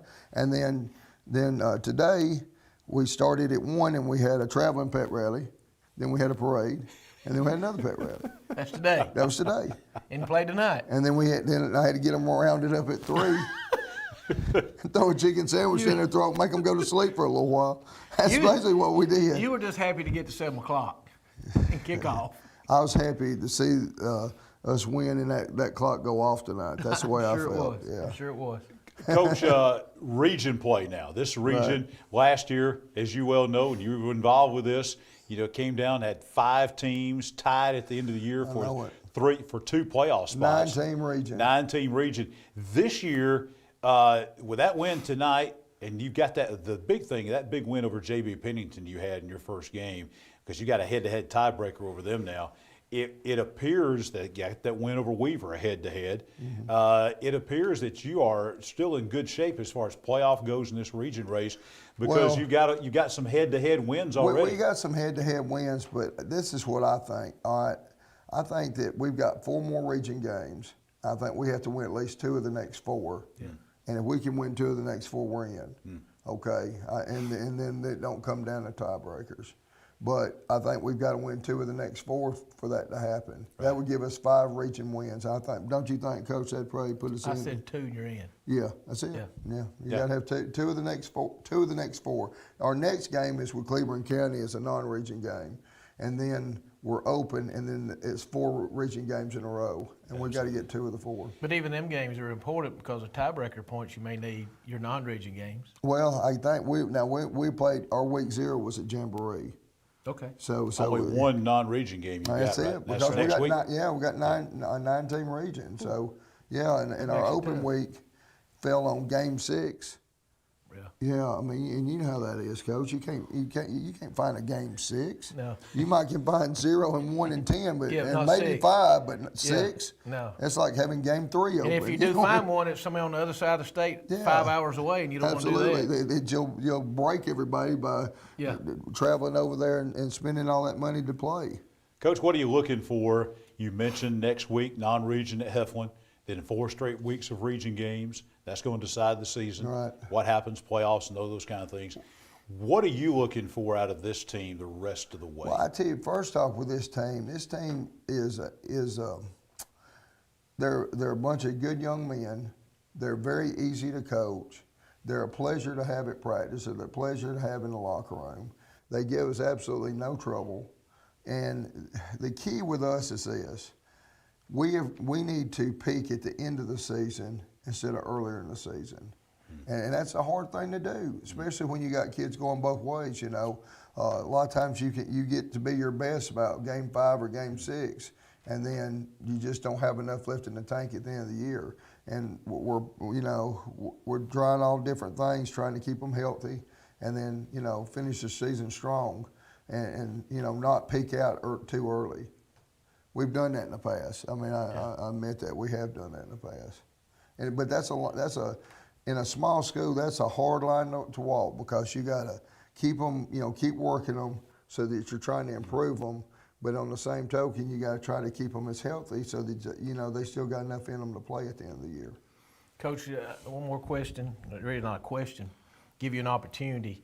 Yeah, because I'm friends on social media with a lot of people from Wellborn. A lot of your different groups and you have, you know, that help fundraising. Right. I knew how much. If somebody wants to know how much Wellborn people support Wellborn athletics, football, it's coming in the spring to the cash drawdown y'all have. It you get. I mean, there's nowhere. We have the best one. Yeah, there's no doubt. It is completely full, and then you got all these other people that are constantly raising money. That's right. And in the support, just give you a chance out here to, you know, talk about that group of people that support Wellborn athletics. Well, our athletic booster club's always been really good, and now our Wellborn Benefit Fund, they do a great job too. Man, they're good. And Wellborn Benefit Fund is made up of a lot of our, you know, a lot of older former players we had. Yeah, well, it's a groups in the, you know, from in the '60s. Yeah, that's them right there. And you know what? That time in the '60s with Coach Dupree at Wellborn, from I guess you would say '61 to probably '72, wouldn't you say, Coach? I mean, John, what do you think? Yeah. To me, I think that was probably our community and school's best time, and we've all kind of been striving back to that. Yeah. You know, in the '70s, you know, right there where we played for the state championship, and then the '80s, which I was able to play in at that time, we were close to it. And I think the decade we just got through with, we got close back to it again too. But I think we've all been striving to get back to what it was in the '60s for us. Well, there's a lot of old school Wellborn people, and prayers go out to the Miller family. Absolutely, this week. I mean, absolutely. He was a Wellborn guy through and through. He was, and his brothers too. You know, we were sitting there before the funeral out there, and me and Frank Stallings, we were looking at big old yearbook pictures of, you know, when Mike was playing and his brothers, and, you know, just kind of going back in time. You know, it's just, you know, it's hard to believe, you know, but we've lost a lot of good ones, a lot of them. We have, and we grade ourselves. Yeah, absolutely. Coach, absolutely. Congratulations on the thank win you tonight. so much. Congratulations on that clock hitting 0 and getting done with homecoming, and you can get on to Cleveland County. If COVID comes back and we have a toilet paper shortage, just come to my house, and I can set everybody up, because every roll of toilet paper in Dollar General is hanging up at the old Smith household right now. I got you. Well, folks, you need some toilet paper, you know where to go. That's right. Out in the west end of Aniston, out there, out in the Wellborn community. Our guest tonight, great to have him in the studio with us on our Noble Bank and Trust postgame presser. Head coach of the Walter Wellborn Panthers, Coach Jeff Smith. Winners tonight over Sachs on homecoming, 36-12. Let's tell you about the folks at Oxford Lumber and Ace Hardware. They bring you highlights throughout the night here on After the Game. They've got trusted names like Benjamin Moore Paint, Yellowwood Treated Lumber, Steel and Milwaukee Power Tools, Tamco Roofing, Traeger Grills, all backed by a low price guarantee. They've got locations all across East Alabama, not only in Oxford, Jacksonville, Lincoln, Talladega, and in Roanoke. Oxford Lumber and Ace Hardware bringing you our highlights on Football Friday nights on After the Game.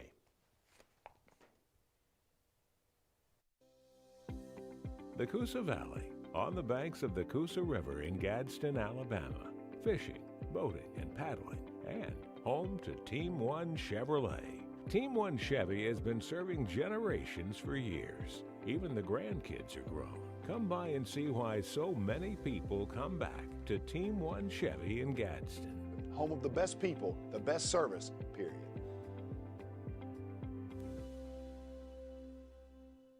What does it mean to be a community bank? At Noble Bank and Trust, it means you're more than an account number. You're a valued member of our community.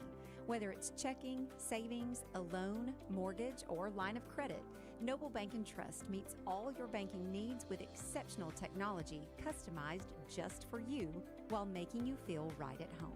Make the switch to Noble Bank & Trust, and we will make sure you're taken care of from beginning to end. Noble Bank & Trust, member FDIC, equal housing lender. Looking for top-tier tumbling and cheer in East Alabama? Cheehaw Cheer and Tumble has programs for every age and skill level.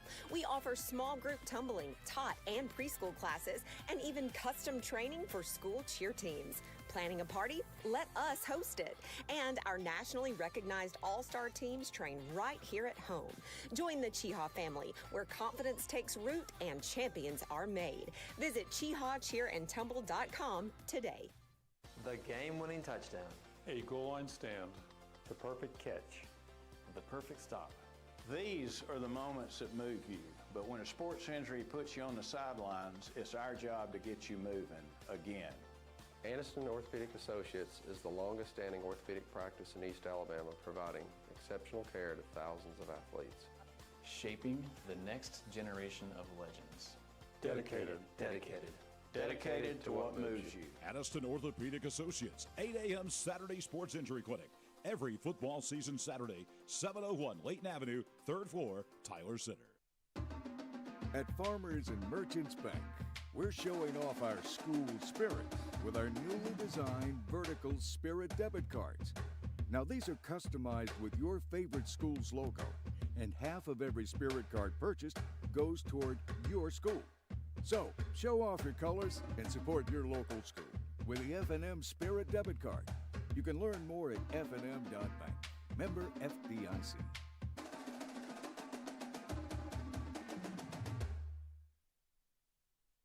It's game time, and your home deserves a winning play. At Ted's Floors and Beyond, we're your home renovation MVP. Scoring big with top quality cabinets, flooring, countertops, and tile. Whether you're tackling a full remodel or just need new floors before kickoff, we've got unbeatable deals, including 0% interest for 12 months and free in-home estimates. Don't fumble your dream home. Hustle in a Ted's today. Team 1 Chevrolet of Gadsden bringing you our region rundown, and we're going to have all of our regions, 1A through 6A, here in East Alabama, coming up later on after the game. Team 1 Chevrolet, 1.9% financing on the all-new 2026 Equinox and Blazer, and they are perfect vehicles for moms with kids that play ball. They got plenty of room, great gas mileage. They also have a great selection of Silverados and SUVs ready for tailgating, a great service department as well to get you ready to travel to see your favorite team on Friday nights. Check out Team 1 Chevy, U.S. Highway 431, East Meagan Boulevard, there in East Gadsden. Now, let's tell you about our Spirit Scholarship. We are voting now every week, highlighting schools in Calhoun and Cherokee counties. Here's the way it happens. We're going to narrow down from 80. We're going to narrow down from 80 to, I think we're going to have to put Coach back here. Uh-oh. All right, well, just... All right. No, you did. You did it. I love live streaming, folks. He's like a ninja. Nobody even saw it. Yeah, you pay no attention to the man on the screen there, as they would say. All right, Farmers and Merchants Bank Spirit Scholarship. That's going to be one for the highlight reel right there. Farmers and Merchants Bank Spirit Scholarship. All 20 schools in Calhoun and Cherokee counties, we have 4 nominees from each school, 2 male, 2 female. We're going to narrow that down from 80 to 40, 1 male, 1 female. Each of those final 40 will receive a $50 gift card from Farmers and Merchants Bank, plus the 2 that are voted, that we have voted on as our Spirit Scholarship winners, male and female, will receive a $1,500 each college scholarship. So that's going to be awesome. We had voting that ended today for Cedar Bluff and Alexandria, and coming up in about 36 minutes, we're going to begin voting now for 3 more schools, and that voting will be on our Facebook page at High School Football Alabama. That will take effect at midnight tonight, and you can vote. The way this works is it's a draw, but it's kind of like a raffle. The more votes they get, the more entries they have in the raffle, so to speak. So the more you vote for a person, the better opportunity they have to win in our automated picker system. All right, so that will be till 12 noon next Friday. The voting will be open for 3 schools. So let's begin tonight. Our first school we're going to meet nominees for is the Ohatchee High School Indians, and we're going to begin with the females. This is Elena Fitch. Has a 4.1 GPA, a volleyball and softball player at Ohatchee. The other female nominee from Ohatchee is Hayden Lathers, a 4.3 GPA, volleyball and cheerleading at Ohatchee. Our 2 male athletes from Ohatchee are football, basketball, and baseball player Alston Carroll with a 4.03 GPA. And then we've got Quinn Nunley, a football, basketball, and track athlete for the Indians with a 4.06 GPA. Now, you can also vote in the next week for 4 scholarship athletes from White Plains High School. Let's meet them at this point in time. The 2 female athletes from White Plains are Sarah Kate Adams with a perfect 4.0 GPA, a volleyball and softball player. Also, we have Carly Fritz. She has a 4.0 GPA as well, a volleyball and softball player. The 2 male Spirit Scholarship nominees from White Plains. First and foremost, we have Logan Wabe, a 3.5 GPA, football, baseball, and track athlete for the Wildcats. And then we have Harlan Suddeth. He has a 3.5 GPA, a football and basketball player for the Wildcats. And we have 3 schools that we're voting on this week. The third and final school, the Sandrock Wildcats. And we have 2 female athletes from Sandrock, beginning with Macy Pruitt, a basketball and volleyball player with a 4.0 GPA. Also, we have Megan Smith, a basketball and volleyball player as well for Sandrock with a 4.0 GPA. Then the 2 male athletes are Grayson Lane, a football and baseball player for Sandrock with a 4.0 GPA. And then we also have Morgan Tucker, a football and baseball player for the Sandrock Wildcats with a 3.2 GPA. Voting opens at midnight on our Facebook page at High School Football Alabama and continues through 12 noon next Friday. And next Friday night, we'll have 3 more schools and their student athletes that we will introduce to you at that point in time. Now, let's talk about some more highlights. Chad Barnett back in with us, obviously, along with, you've seen Coach Short? Yeah, I don't think y'all saw Or maybe you didn't see Coach Short. Yeah, we did. Come across there, I don't know. I thought it was going to go behind, but it One of the games I was at tonight, another homecoming, ton of homecomings tonight. Lots of homecomings. Homecoming tonight at Hokes Bluff. Hokes Bluff and Anniston, a key matchup in Class 4A Region 6. Chad, I was there tonight, my first chance to see Anniston. I'd seen Hokes Bluff twice already this year and was impressed by them. I will tell you, Anniston High School has a good Class 4A football team. Yeah, and last week, massive win. What does that lead to? More big games. And that's what really happened to Anniston last week with a big win over Alexandria. All that does was set up a clash of unbeatens. Now a big game also against Hokes Bluff. Could the Eagles slow down the Bulldogs? That's the big question. Let's go to the highlights. The Jack State highlights. Homecomings all around. Jack State's homecoming as well. Yes. So let's go out and check out the highlights and see Hokes Bluff's homecoming. As a beautiful night for this. Homecoming queen, by the way, for Hokes Bluff, McKenna Benich. Congratulations to her as we crown the homecoming queens all night tonight. Now let's get to the football. Coin toss between the Bulldogs and the Eagles. We're going to go right to the Anniston offense. Jamoris Young have a 20-yard pass to Jakari Carr. Stuck as soon as he caught it, but that would not be enough to stop this Anniston vaunted offense, especially Jalari Williams. 10 yards. Left side, first down Bulldogs. Williams again this time. Going to be a 24-yard run. These are 3 consecutive plays, by the way. Oh, yeah. 6 is putting in some work tonight. He's not done. This time it's going to be from 22 yards out. He's not going to be stopped. Into the end zone for a touchdown. Bulldogs take the lead. 2-point conversion is no good. It's 6-0 Bulldogs. RO Supply T-shirts. Telling you. I mean, Coach Bullock, you just signed somebody up. I mean, that's a good arm. So we go back to the play here and back to that man, Williams, 18 yards on the ground. Now they're going to go to somebody else, finally. Q Cunningham this time. And, man, I tell you, he's got some jets, too. This team is fast. 46 yards on the carry. Hokes Bluff just gets them down inside the red zone, but they are moving. 4th and goal now. Hokes Bluff, though, with a big play. They're going to have this incomplete at the goal line. Big stop for Hokes Bluff. goal line stand, as they say, but they couldn't get anything done on offense, and Aniston would get the ball right back. Come back to that man. Williams, 24 yards, finding his way by, through, and around defenders into the end zone. Touchdown, Bulldogs.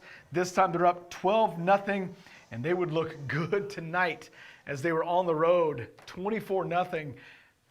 Some would be kind of surprised because Hokes Bluff has been so good this year, so powerful, but they get shut out tonight. A couple of things. Jabari Williams, the running back you saw there, if you'll remember, he began his career as a youngster, 8th, 9th grader at Wellborn, and we all knew this guy was going to be one of the top running backs in this area. He is certainly that, really showed the speed there tonight. Also, let's say this about Hokes Bluff, Drew McCarver. We saw him coach against Southside. Probably their go-to receiver, probably their best defensive back. ACL. They told me up at Hokes Bluff tonight he was sitting over there on crutches, not in uniform. They don't expect him back till maybe baseball season. So he is out for the year. That's a big blow for Hokes Bluff. We saw him make a big catch against Southside. Made him seen him play a lot of plays over the years, so they're going to miss him. Is he a senior? I think he is a senior. Yeah. Yes. Well, at the very least, he gets the baseball season, because you hate to see it all just wiped out. Modern medicine, at least it's not 18 months like it used to be. We had a kid tear one in Game 4 at Heflin one time. This is several years ago, and he wrestled. Yeah. He won a state championship wrestling. Oh, wow. That's not That bad. was 4 months. Wrestlers are different, man. Yeah. Coach, I was going to ask you, having watched Aniston play last week, and the time that we were there, they had a different quarterback, I believe, at quarterback tonight. I think they had Lamar's Young at quarterback, so I think they had a change maybe at quarterback, maybe threw a little different wrinkle. Well, even at Alexandria, they play two. Yep. They both come in and play a lot, and I think it's just whoever's hot, then the other one goes out there and plays some receiver. Where they have gotten better and better each week that I've seen and try to see some film on them is their offensive and defensive line. They've gotten better and better each week, and they're going to continue to get better and better each week, because eventually your offensive line is going to have to help you as you get into the playoffs and get deeper in the playoffs. You're going to face people that is, I don't know if they're as talented, but their offensive and defensive line has gotten so much better than is just from the beginning of the season. I'll tell you from what I saw tonight, guys, I'll just say this. Anniston is going to be a tough out in 4A North. Now, 4A South, Jackson, St. Michael's, and all those kind of folks about there. that. But in the North, in North Alabama, Anniston is going to be a tough out. I was very impressed with the Bulldogs tonight. As you said, Coach, line play very good. They were just crisp tonight. Not a lot of penalties and things like that. They were a good-looking Class 4A football team. In that opening quarter that we were there at Hokes Bluff, I thought, this is a really, really good 4A football team. I think it's going to take a very good to great 4A team to knock this bunch out. I think what Coach proved that his coaching staff this week has really worked on, because the week against Alexandria they had like 12 to 14 penalties, and there was a lot of, on both sides. Both sides had a lot of penalties, and it seems like they maybe cleaned that up this week. If they clean that up and they're playing clean, defensively they're as fast as anybody on the defensive side of the ball, and that creates problems for people that don't have a lot of team speed, or if you don't have that one go-to receiver that can make up the difference. If you don't have it, then it's and Coach, they're not too slow on offense either. Yeah. I mean, they had some guys that, you talk about getting to the corner, they had some guys that could get there. All right, so Aniston wins tonight 24-0 over the Hokes Bluff Eagles. Guys, it is time now for our Johnson's Giant Food concession stand of the week. Going to take you back to a couple of weeks ago to Coosa Christian. Let's take you out to Coosa right now for our Johnson's Giant Food concession stand of the week. Tonight, our Johnson's Giant Food concession stand of the week. We are at Coosa Christian in Gadsden. Sheena Ash is with us. She kind of runs things here in the concession stand, trying out barbecue nachos, and I have to say, they look fantastic. Tell us about what you put on the barbecue nachos. We do chips, tortilla chips, nacho cheese, barbecue, more cheese, and you can top it off with barbecue sauce or not. And I think the key is the 2 helpings of cheese. I haven't seen that. You put the cheese on the chips and then you put the cheese on top of the meat, right? We do. Let's talk about the money that's raised here. This goes to support Coosa Christian athletics. What are some of the things this money is used for? It helps to raise funds for the boys to help them with their uniforms and different things. Awesome. And you got a great army of volunteers here working as all concession stand do. Tell us about the staff you have here. We have we have Christy Washburn. Then we have 2 of our students. They are in 10th grade. And then we have Christy's friend. Christy is Deanna Flanagan's sister. And then we have Frankie Self, which is her grandkids go to school here. And we have Cassandra, I'm not for sure what her last name is, but her son goes to school here too. All right, so we're going to try these out with Don here in just a second. We've got a $100 gift card from Johnson's Giant Food coming to y'all to help out with your concession supplies. How about that? That's great. All right. Coosa Christian, our concession stand of the week, brought to you by Johnson's Giant Food. Don, the barbecue nachos here at Coosa. Sheena tells me that I think the secret is they put cheese on top of the chips and then the barbecue, and then they put more cheese. So this is really a cheese dish right on top of the barbecue. What do you think from the looks of it? Wow, John, as we make our rounds in Etowah County, I tell you what, they are rolling out the red carpet here. This is exceptional. All right, well, we're going to dig in here. He's going to take a chip here. They do supply forks here for you at Coosa Christian in case you don't want to dig in and get your hands dirty there. And but they've got a lot of meat on there. They put layers of things. We got chips, meat, cheese, more meat, more chips, more cheese. Don's going to go with a fork here and get a big bite of that barbecue there. What's the verdict here at Coosa Christian now on the barbecue nachos, Don? Absolutely phenomenal. Phenomenal barbecue nachos here tonight at Coosa Christian. They're in the end zone here. When you come in, they're in the back side of the gym facing the field. So if you come and you're hungry on a football Friday night at Coosa Christian, come and check out the barbecue nachos at Coosa Christian, our Johnson's Giant Food concession stand of the week. Thanks to the folks at Coosa Christian. Look at the pile of barbecue and cheese that they put on that. Thanks to Sheena Ash. That's Sheena right there with the Coosa Christian Booster Club. They were lined up. This is the night they played Pell City, and they were lined up out there to get those barbecue nachos. And the Last Supper, man. Chad, here it comes again. You see that right there? I mean, I'll take goodness, some of that. what a pile. $100 gift card from Johnson's Giant Food headed to the Coosa Christian Booster Club to help them out with buying their supplies and helping out support Coosa Christian athletics. Time for our next Randy Wood, state representative out of District 36, extra point of the night. Earlier we talked about Oneonta coming to town, being one of the top 5 winningest programs in state history. Here's our next extra point. Randolph County running back Mo Winston is the state's leading rusher so far this season. Going into tonight, Winston led the AHSAA with 948 yards rushing, 14 rushing touchdowns on 68 carries in just the first 3 games for the Tigers. He is also averaging 14 yards per carry on the season. They lost tonight, but they still scored 33 points, I believe it was tonight, so he probably had another big night down at Lee Scott in Auburn. Back with more of After the Game in just a moment. The Calhoun County Commission, made up of Terry Howell, Danny Shears, Fred Wilson, Carolyn Henderson, and Lee Patterson, ask you to take a look at what Calhoun County has to offer. Beautiful parks, neighborhoods, recreational facilities, historic sites, and museums. Our citizens enjoy a high quality of life and strongly support the arts. If you are considering expanding or starting a new business, take a look at what Calhoun County has to offer. You'll be glad you did.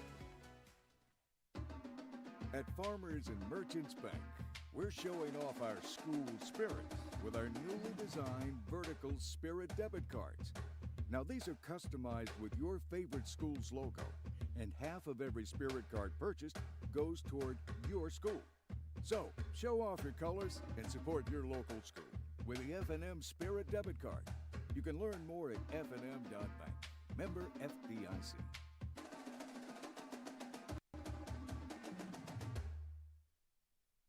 Looking for top-tier tumbling and cheer in East Alabama?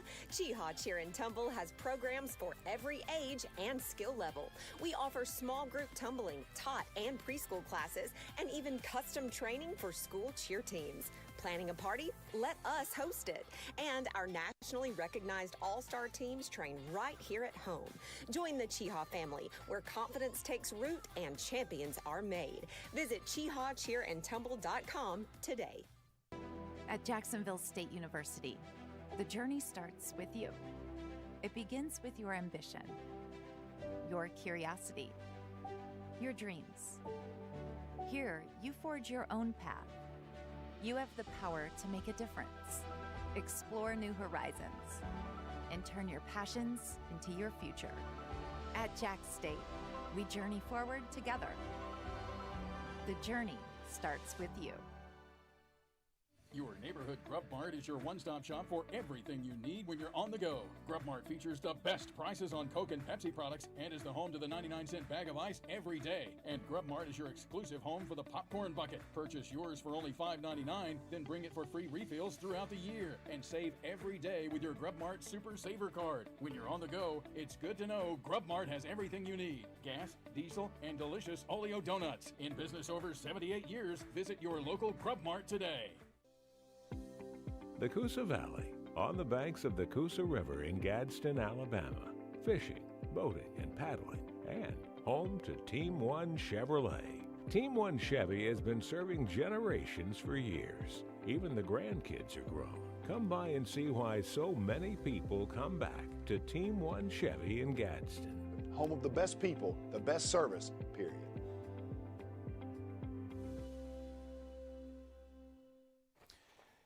As Chad mentioned earlier, it is homecoming tomorrow at Jacksonville State University. A bunch of activities going on. They've got the parade tomorrow morning all through Jacksonville and Pelham Road through the square. Then they've got the football game tomorrow night with Murray State coming up at 6 o'clock at Amherst Stadium. It is going to be a big day of activities, all kind of reunions and things like that going on. And that's a great time to check out Jacksonville State University. Best thing to do is schedule a visit. Do that at jsu.edu visit. But if you just want to go and check out their athletic growth, what a great time to do that tomorrow would be. The top tier facilities. Let me tell you, they take a back seat with that new football facility to no one anywhere.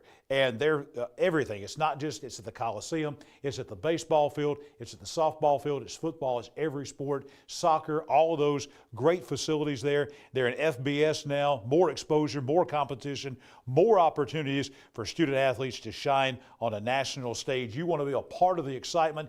Go to homecoming tomorrow, check that out, and then schedule your personal visit at jsu.edu.visit.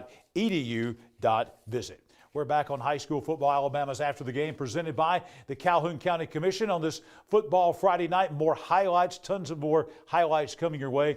Chad and Coach, my second stop tonight was at Alexandria. Another homecoming tonight with the Oneonta Redskins coming in. By the time that I got there, I'm just going to tell you, folks, it was 35-7, almost halftime when I arrived. Interesting about this, I saw some blue bloods tonight because I saw Hokes Bluff and Anniston. I saw Oneonta and Alexandria. Those four schools combined to win 10 state championships, all in the modern era. And the two schools I saw tonight, Alexandria and Oneonta, in this game we're going to see, those two teams have won 7 state championships over the years. These are the bluest of bloods tonight that met out at Death Valley. I agree. And, you know, Alexandria, one of the biggest blue bloods we have here in the county, coming off a tough loss last week against Aniston. What they thought was a game-winning drive ends up with a pick in the end zone. Tough loss, but no time to sulk, though. Like you mentioned, blue blood, region rival coming in town, Oneonta Redskins for homecoming. So how would the Valley Cubs fare? Let's go out to the Oxford Lumber highlights. Larry Ginn Field, Lou Scales Stadium, beautiful venue to watch a game. 35-7 when we arrived, Valley Cubs in charge. Check it out. The homecoming queen is not only the homecoming queen, but she's also a drum major. Nadia Haynes, congratulations to her. Awesome stuff. Oneonta's got a problem with a punt. They're going to give it up to Alexandria. Great field position. Looks like they're going to add to that score, but then there's going to be a fumble. Oneonta's going to recover it, and then they're going to run it back a couple of yards here, give them, again, a chance for Oneonta now to score before the half. But this is going to be the last play of the half, and it's going to be an incomplete pass in the end zone. So we stayed knotted up at, or not knotted up, 35-7, the opposite of knotted up. But Oneonta's trying to knot it up. This is the first drive of the third quarter. C.Y. Dillapre, 65-yard run for the touchdown. Redskins in the end zone, 35-14. Could they mount a comeback? Cole Wheeler says no. He's going to find M.J. Morris. Beautiful pass and catch near midfield, setting the Valley Cubs up for a first down. Then Wheeler with another 20-yard pass here, going back to Morris. I tell you, M.J. Morris has been all over our highlights so far in this first half of the season. He's been fantastic for Alexandria. Freshman Jaden Nixon. He's going to get his name in the paper tomorrow because that's a 24-yard touchdown run. PAT is going to be good. 42-14 Valley Cubs on top and rolling tonight in the RO Supply. Touchdown T-shirts heading up into the ends and the fans in the stands. 49 points tonight. 49-33, Alexandria dominant. Yeah, that's one of those games where it was really not even that close. I know that shows Alexandria winning by 16, but you look at that final score and you're thinking, well, you know, two-score game. Two-score game. Yeah. It was 35-7 at the half. Alexandria controlled this whole game. This is not a game where you felt like Alexandria at any time was ever threatened to be in danger of losing this game. And I'll tell you, there's a big game looming in a couple of weeks coming up between Alexandria and Cherokee County. That's going to be a huge game, be played at Death Valley. And I've not seen, I saw Alexandria in the Jamboree. I've not seen them play regular season. I haven't seen Cherokee County play as of yet this year at all whatsoever. But obviously, after what happened tonight with Aniston taking care of Hokes Bluff pretty handily, there's going to be a lot riding on that Center and Alexandria game. Have you seen both of them? Yeah. Yeah. Here's the thing that impresses me about the Valley Cubs. From a play last week to a play I just saw right then. Last week, there at the end of the game, when that kid gets the interception, he's taking it back down the field. He didn't get caught by a defensive back. But an offensive lineman 53 came all the way across the field and reached out and dove out and made the tackle. It wasn't a game-saving tackle, but he never give up. So here I'm watching film tonight a while ago. I don't know if you noticed that. The little kid, Monionta's running for a touchdown, I think it was. The kid chasing him from Alexandria didn't have a helmet on. Saw that. Hit it and got knocked off. Got a flag. That was a penalty. That was a penalty. Because you're supposed to stop. But it was just supposed to stop. But Alexandria kid is not going to stop. I'm going to go whatever I got a helmet or not. And to me, that exemplifies Valley Cub football. Yeah, I got you. Touchdown stood, 15-yard penalty. So Oneonta was on the kickoff. They kicked off from the 50-yard line, so they did enforce the penalty. It seems counterintuitive. A lot of fans don't understand that. That he's just supposed to stop. The guy's running for a touchdown, and he's the last guy. He's just supposed to stop. The rules say, yes, you are. It's a safety thing. It's a safety issue. You don't want the guy over there without a helmet going there to try to make a tackle. And he's supposed to stop. He saw Bray Hubbard get drugged for his sake. He said, I'm not going to get caught loafing on film here. You're right. Whether a helmet or not, I'm going to keep running. But you have to, hats off to that kid. That makes sense. He's not going to stop. And to me, that exemplifies Alexandria football. Team 1 Chevrolet of Gadsden Region Rundown. We promised you that we'd have all 6 classifications. We're going to start with the larger classifications right now. This will be classes 5A and 6A. And these region standings now, the first couple of weeks there's no region games. We're just kind of talking about teams. But now we're getting down to where we're starting to actually kind of sift things out. Central Clay County won last night. Elmore County is now 2-0. You got Hopeville, you got Valley, Beauregard, Marbury, Sylacauga. At this point in time, I just don't know that anybody in this region, as we've been talking about Coach Short, is going to touch Central of Clay County from what I saw last night. So then the question becomes, who's going to be 2, 3, and 4 here? Sylacauga, we'll see their highlights of this game a little bit later on. They got athletes, but something's just not clicking down there. They're 0-3 right now in region play. Well, I've seen some film of them. Valley might have a chance to end up being second before it's all said and done, and then you got Elmore County and Hopeville. But I think the 4 that we see right there are going to be the way. I don't know the order. I would say Central Clay County 1. I'll bet you the house on that one, and then those other 3 who knows how that may turn out. Big shakeup tonight in Class 5A Region 6. Woo. Wow. Moody, they were a non-region game tonight against Helena. They got all they wanted from Helena, who's a 6A. Moody won it at home 31-28. But now let's look at this. Jacksonville tonight beat Leeds. We'll have highlights of that game coming. Jacksonville now has the head-to-head tiebreaker against Leeds. That's going to be huge. So I think the big game coming up the rest of the way for Jacksonville is probably St. Clair County, Coach. Yeah. But right now, Jacksonville, they've already played Moody, and they've beaten Leeds. I think Jacksonville, Coach, is in a great position right now that they could possibly be home field in the first round of the 5A playoffs. I was impressed when I heard that score. I said, what? Tell me that again? And the reason I said that was because I've seen Jacksonville play Alexandria, and that night they had so many injuries. We weren't talking about injuries where they'll be back next week. They were season-ending injuries to several kids. So all the credit goes to Jacksonville, and to be able to overcome those injuries and to come back and fight and beat a team like Leeds. I mean, they put themselves they're in the driver's seat, but they've got a lot more to go. I think you mentioned it, the St. Clair County game. St. Clair County has the type of offense that could make this game very interesting. They played each other 7-on-7. They played each other in the championship game of the 7-on-7 out at McClellan this summer. I watched that, and they're pretty even athletically as far as skill players go. But Jacksonville, with that win tonight, big. Leeds was undefeated, ranked number 6 in the state, and they come in and Jacksonville dominated from beginning to end in winning that game 30-7. Let's jump to Class 6A now. This is another region that was really shaken up tonight. This is kind of shakeout Friday this week. Clay Chalkville had a non-region game against Brandon, Mississippi. They won that one. They remain undefeated, but look at there. Oxford 2-1, Pell City 2-1, Pinson Valley 2-1, Mountain Brook now 1-1. Maybe the only two teams you can count out of there is Huffman and Shades Valley. But the big thing about Mountain Brook's win tonight, Coach, against Oxford is now any kind of tiebreakers that come into play, Mountain Brook's going to have the advantage over Oxford. Yeah, I knew that after last week that the Mountain Brook game, I mean, you knew that Mountain Brook's going to come back tonight and they're going to play well as they can. And that just solidifies to me how good a game Pell City played last week. To hold Mountain Brook to 3 points, I mean, that just tells me that Pell City may be I'm not going to put them at first.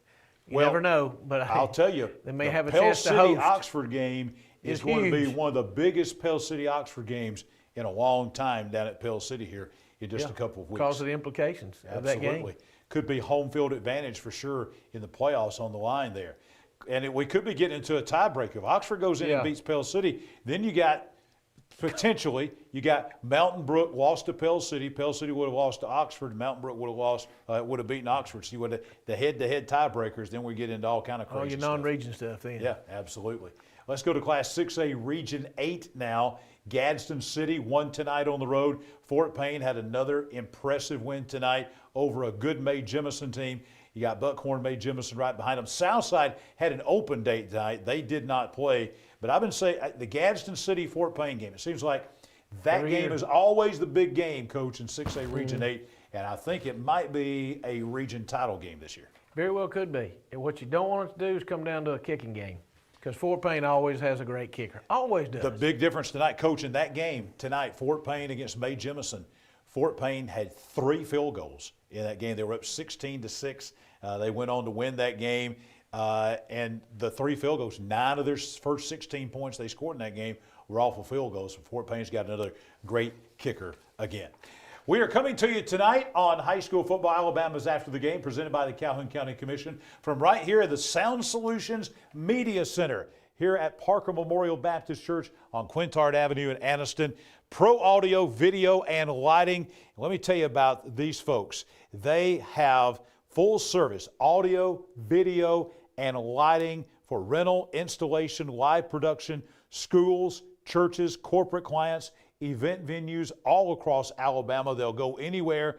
They handle the tech so you can focus on your message or your mission. If you have any kind of video and audio and lighting needs, see the folks at Sound Solutions right there on Highway 78 West in Oxford. Back with more of After the Game in just a moment. It's game time, and your home deserves a winning play. At Ted's Floors and Beyond, we're your home renovation MVP. Scoring big with top quality cabinets, flooring, countertops, and tile. Whether you're tackling a full remodel or just need new floors before kickoff, we've got unbeatable deals including 0% interest for 12 months and free in-home estimates. Don't fumble your dream home. Hustle and attach today. We stand for Mother Nature. Home sweet home. The best you. Sunsets with friends. Hustle. Art that lasts. Life's simple pleasures. You know, life has purpose when we stand for something. ATCU is now Emblem, a credit union that stands for excellence and community. But most of all, Emblem Credit Union stands for our members and what's important to them. We stand for you. The game-winning touchdown. A goal line stand. The perfect catch. The perfect stop. These are the moments that move you.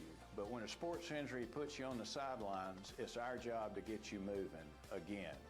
Aniston Orthopedic Associates is the longest standing orthopedic practice in East Alabama, providing exceptional care to thousands of athletes. Shaping the next generation of legends. Dedicated to what moves you. Anniston Orthopedic Associates, 8 a.m. Saturday Sports Injury Clinic. Every football season Saturday, 701 Layton Avenue, 3rd floor, Tyler Center.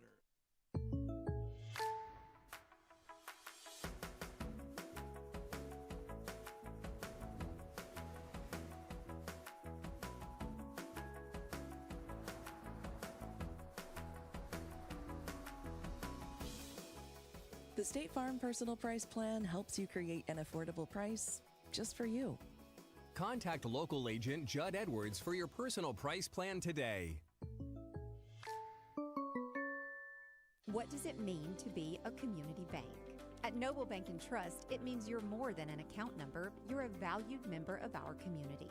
Whether it's checking, savings, a loan, mortgage, or line of credit, Noble Bank and Trust meets all your banking needs with exceptional technology customized just for you while making you feel right at home.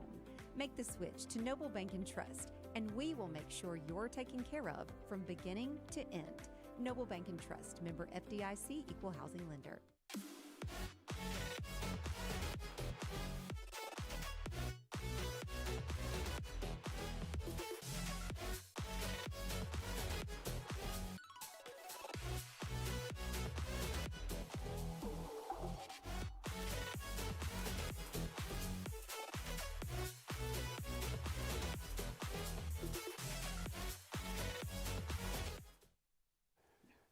Coming up later on tonight, our Judd Edwards State Farm Insurance Game of the Week. Coach Short will take us out to the Piedmont Westbrook game. All the highlights and the post-game reaction from Piedmont's big 40-27 win over Westbrook Christian.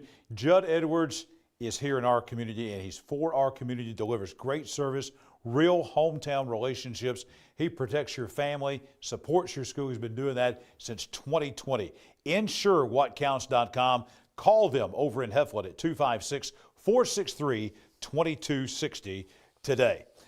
Back on high school football, Alabama's After the Game, presented by the Calhoun County Commission on this football Friday night. John Holder, Coach Michael Short, Chad Barnett, our entire hard-working team behind the scenes, doing a great job on this football Friday night.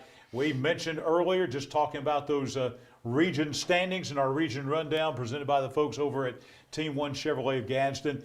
And we talked a lot about Jacksonville and that big win tonight. Jeremy Sullivan and the Golden Eagles, very impressive. I don't know that we're going to see a more impressive win in this state tonight. I think this probably sent a lot of shockwaves because Leeds, with the reputation they have, number 6 in the state, undefeated, and Jacksonville kind of slapped them around tonight. Could be a precursor of what you're talking about there. I hear something. Hear something. Anyway, well, hard to find somebody that's played what Jacksonville has played to this point. Of course, they have the wins over Center Point and Etowah, but then outside of that, they got Alexandria. They played Moody. They got 6th ranked and unbeaten Leeds coming into town tonight. What a run here in the first half of the season. Let's go to the highlights and check it out and see how it fared at Golden Eagle Stadium, where it was, guess what? Homecoming like everybody else this week. Congratulations to homecoming king Isaiah Garrett, homecoming queen Willa Kate Walker. Congratulations to all of y'all. Now it's time to get to the football between the lines. Go with these Golden Eagles taking on the Green Wave. Always love to see the American flag run out there with Jacksonville.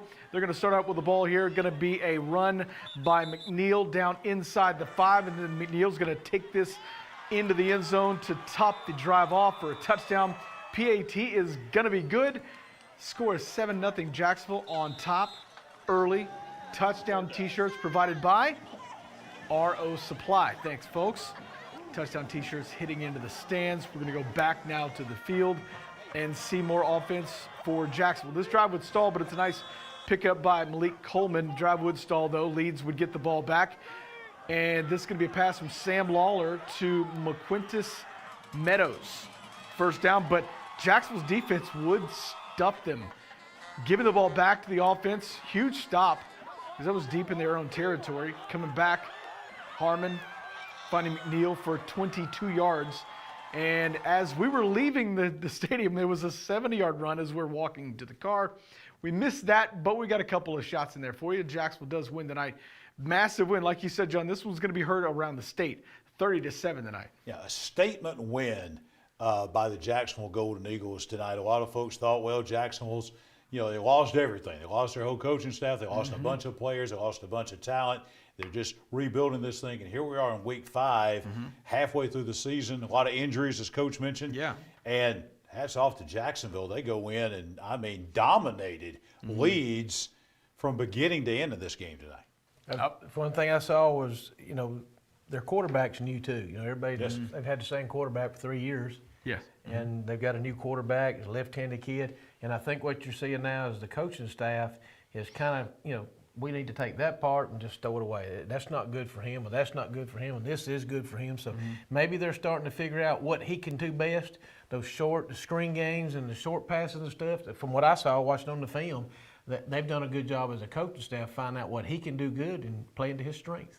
Yeah, the great news if you're a Jacksonville fan is this. The back half of the schedule. It was front-loaded, right? We talked about all those teams that played in the first half. That means the back half does not have your top 10. Still got St. Clair County in there. Yeah. Still got Anniston, non-region game on the 30th. Non-region, big deal there. But Leeds already out of the way. Moody's already out of the way. Alexandria already out of the way. Those are in the rearview mirror now. So, and they get some of these injured players back, get healthy. Jacksonville could be maybe a dangerous team, because it looks like right now they are in the driver's seat. A legitimate home field threat. To be a home field advantage in the first round of the playoffs. Yeah. It's one of those, when I got somebody sent me a message, I guess it was at halftime at the 14-0, and I was like, okay. I didn't expect that to see. So to me, it's one of the surprising wins of the entire season, not just the week. Awards to remember. East Alabama Top 10 is right now coming up. Not a lot of changes, but most of the changes were down here in the bottom. Not a lot of changes at the top, but we did have some changes at the bottom. Let's begin with number 10 as we count it down. A new team, Winterboro Bulldogs, 4-0 now, and I really believe, guys, that this is one of the top teams in Class 1A. Certainly in 1A in the north for sure. I wouldn't be surprised right now if Winterboro and Wadley are the two best teams in North Alabama in 1A. I listened to the interview because I was coming back from Piedmont, and Coach he does a good job with his interview too. Yes. Got a good program. He's worked at it. I think this is year 5 or 6. Six. And he's done a great job there of building that program where he's got kids kind of coming in every year now. Well, he was a good player at Jack State. He was in those first OVC teams and started really turning that program into something that wasn't in the 90s to something in the 2000s. Good player, good coach. He's got them in the right direction. South Georgia boy. Okay. 2 players that already have SEC offers. That's 1A Winterboro. From 1A Winterboro. Yes.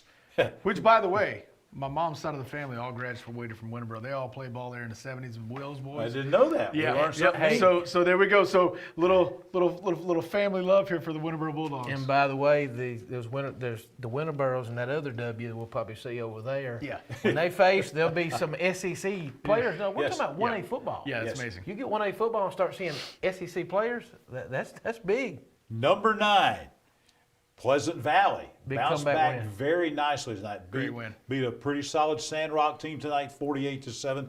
So they're at number 9. Number 8, Alexandria, the Valley Cubs, another bounce back tonight. beating Oneonta at number 8. Number 7 in our East Alabama top 10, Central of Clay County. They're also number 7 in 5A. Coach, we saw them for the first time last night. We'll see highlights of that coming up.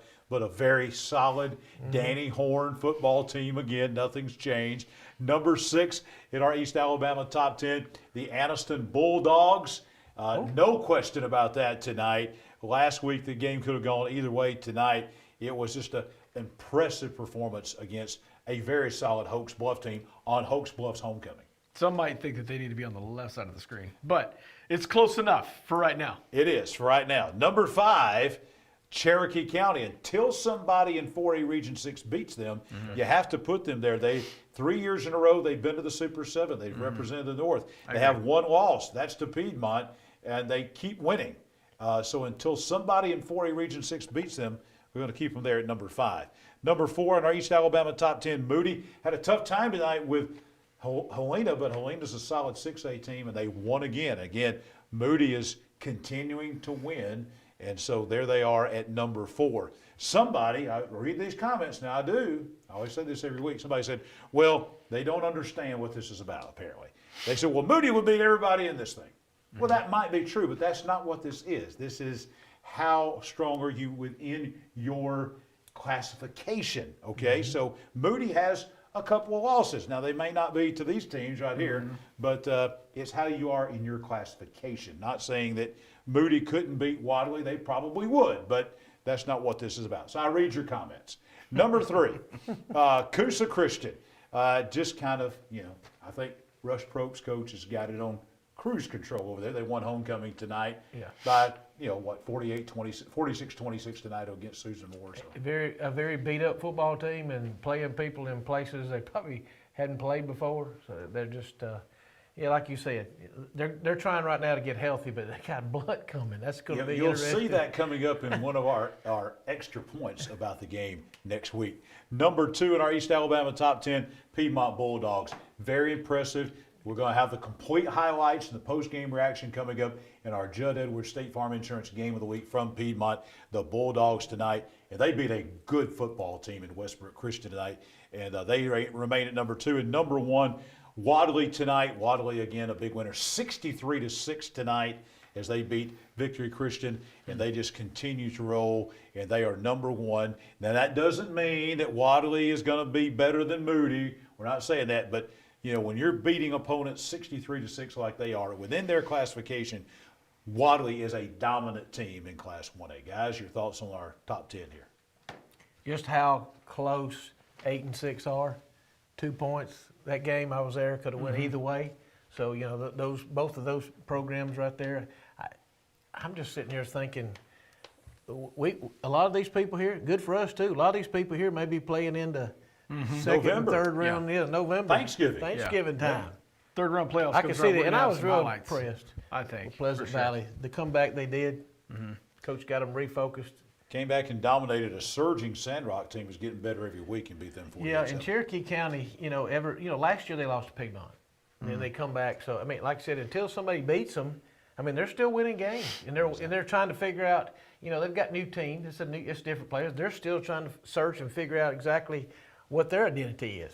Sometimes it takes you all the way into the 7th or 8th game to figure out your identity. I look forward to seeing that game. That's going to be a big game. Of all the games that I've seen on these. That is going to be a big game. Yes, it is. Cherokee County still got Aniston, Alexandria, both on the road. Yeah. Got to come to Mosby, got to come to Lou Scales Stadium, Larry Ginn Field to take on Alexandria. So if you're an Aniston fan, you feel like you belong on that side, you have your opportunities coming. You're right. You can keep holding serve. You've already knocked out one. That's why you're ahead of them. And you got a chance to knock out another one here in the coming weeks. That's our awards to remember. East Alabama Top 10. Now, let's talk about Core Sports. They bring you our play of the night. We got a number of nominees for that. And we'll post that about 8 o'clock or so tomorrow morning on our Facebook page at High School Football Alabama. Let's tell you about the fine folks at Core Sports Medicine. They are fantastic folks. Dr. Clinton Ray, Dr. Jeffrey Waller. They now offer the Mako robotic arm assisted surgery. That brings surgical precision and futuristic technology right here, not only to Alabama, but right here to East Alabama. They got great surgical facilities at RMC, at the Surgery Center in Oxford, at UAB in Pell City. They are fantastic folks. Core Sports Medicine, located in Oxford, bringing you our Play of the Night, and at the end of the year, our Play of the Year, which will be voted on by you. After the game continues in just a moment.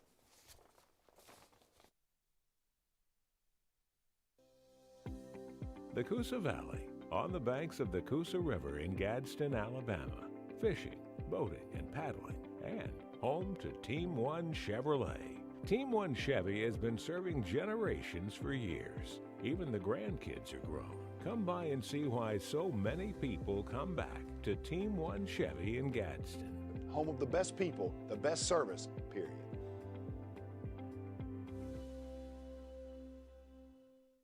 Looking for top-tier tumbling and cheer in East Alabama?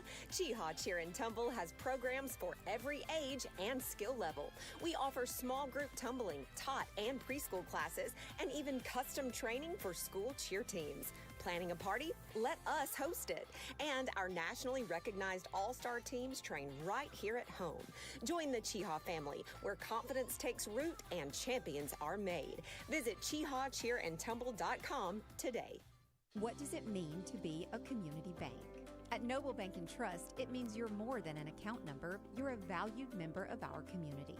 Whether it's checking, savings, a loan, mortgage, or line of credit, Noble Bank and Trust meets all your banking needs with exceptional technology customized just for you while making you feel right at home. Make the switch to Noble Bank and Trust, and we will make sure you're taken care of from beginning to end. Noble Bank and Trust, member FDIC, equal housing lender.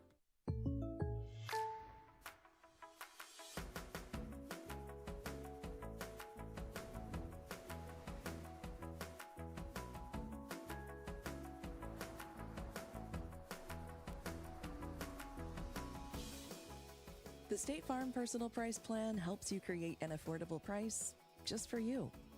Contact local agent Judd Edwards for your personal price plan today. The game-winning touchdown. A goal line stand. The perfect catch. The perfect stop. These are the moments that move you. But when a sports injury puts you on the sidelines, it's our job to get you moving again. Aniston Orthopedic Associates is the longest-standing orthopedic practice in East Alabama, providing exceptional care to thousands of athletes. Shaping the next generation of legends.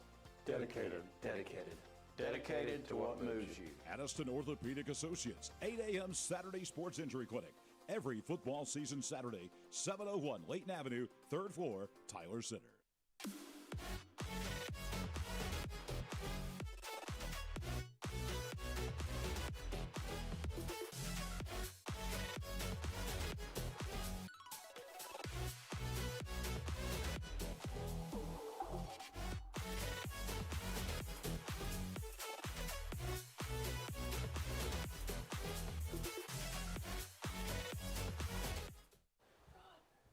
Johnson's Giant Food bringing you our concession stand of the week, providing that $100 gift card for local booster clubs, band and athletic booster clubs and school booster clubs all across the region.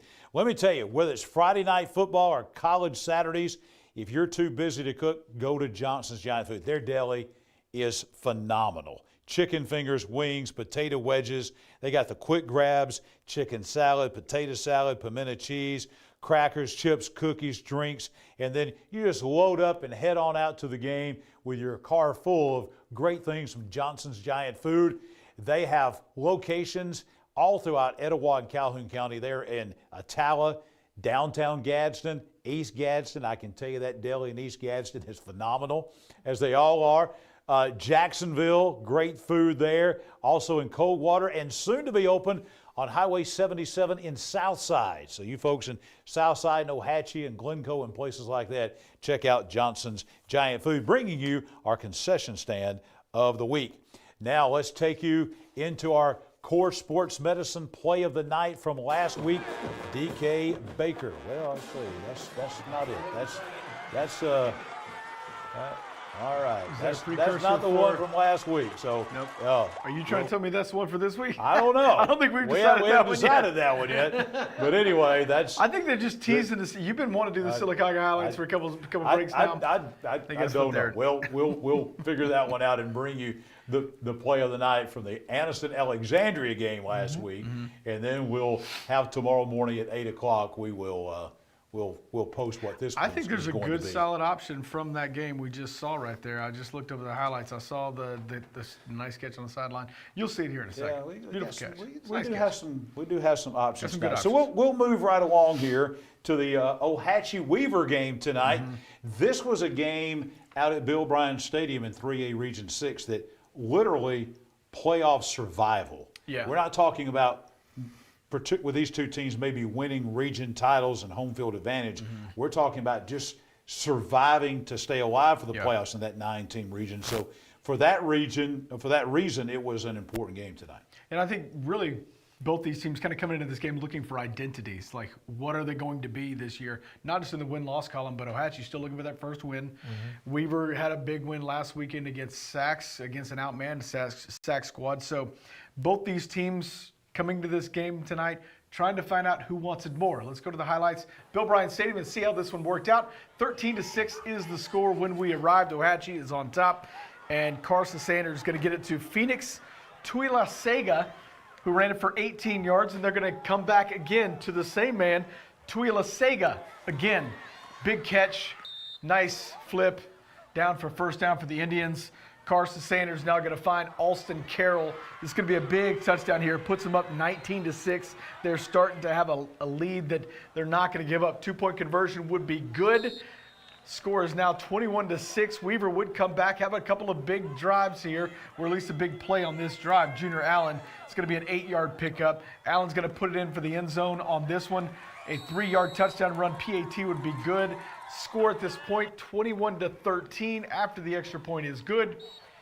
It wouldn't be enough, but what would be good about this is touchdowns mean RO Supply. Touchdown T-shirts hit the stands. And beautiful night here in Weaver, as Ohatchee, though, steals the victory on the road tonight, spoiling a nice crowd at Bill Bryan Stadium. The final score tonight, 21-13. Big win for Ohatchee. They needed a win badly.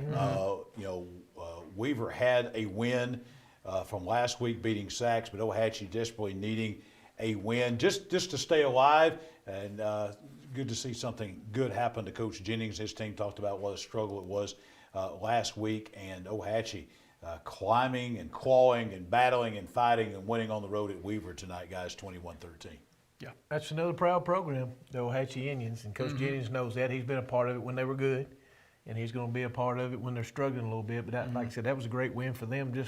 Now they can come out to practice next week and feel a little better about themselves. Always good. I've always said that one of the toughest things in sports to me is in football not winning a game. Yeah. You don't see that very often in other sports. In baseball, you very rarely see a team that loses every game, or and certainly in basketball and places like that. But sometimes in football you do. In football, as you guys know, is such a brutal, tough, hard sport that's so physically demanding. And especially at the high school level, to go through a season where you don't win one, where you don't have that payoff on a Friday night, it's a tough, tough thing. If you've been in this business, Coach, you know. I've been there. I've been one. Called Uno, whatever you want to call it. You've been through those seasons where maybe you don't win one. You've been through those seasons where maybe you don't lose one, and all things in between. I've always thought that was one of the toughest things, and so good to see a team tonight get their first win. I think everybody, because it's not just a Friday night, it's the waking up Saturday morning. Yeah. When there's a little chip in the air, little breeze, a little coolness in the air. You're coming off, you're a little sore the next morning, but you came away with a win. It's a great feeling, not just for the Friday nights. To me, it was always the Saturday morning, waking up with we won last night.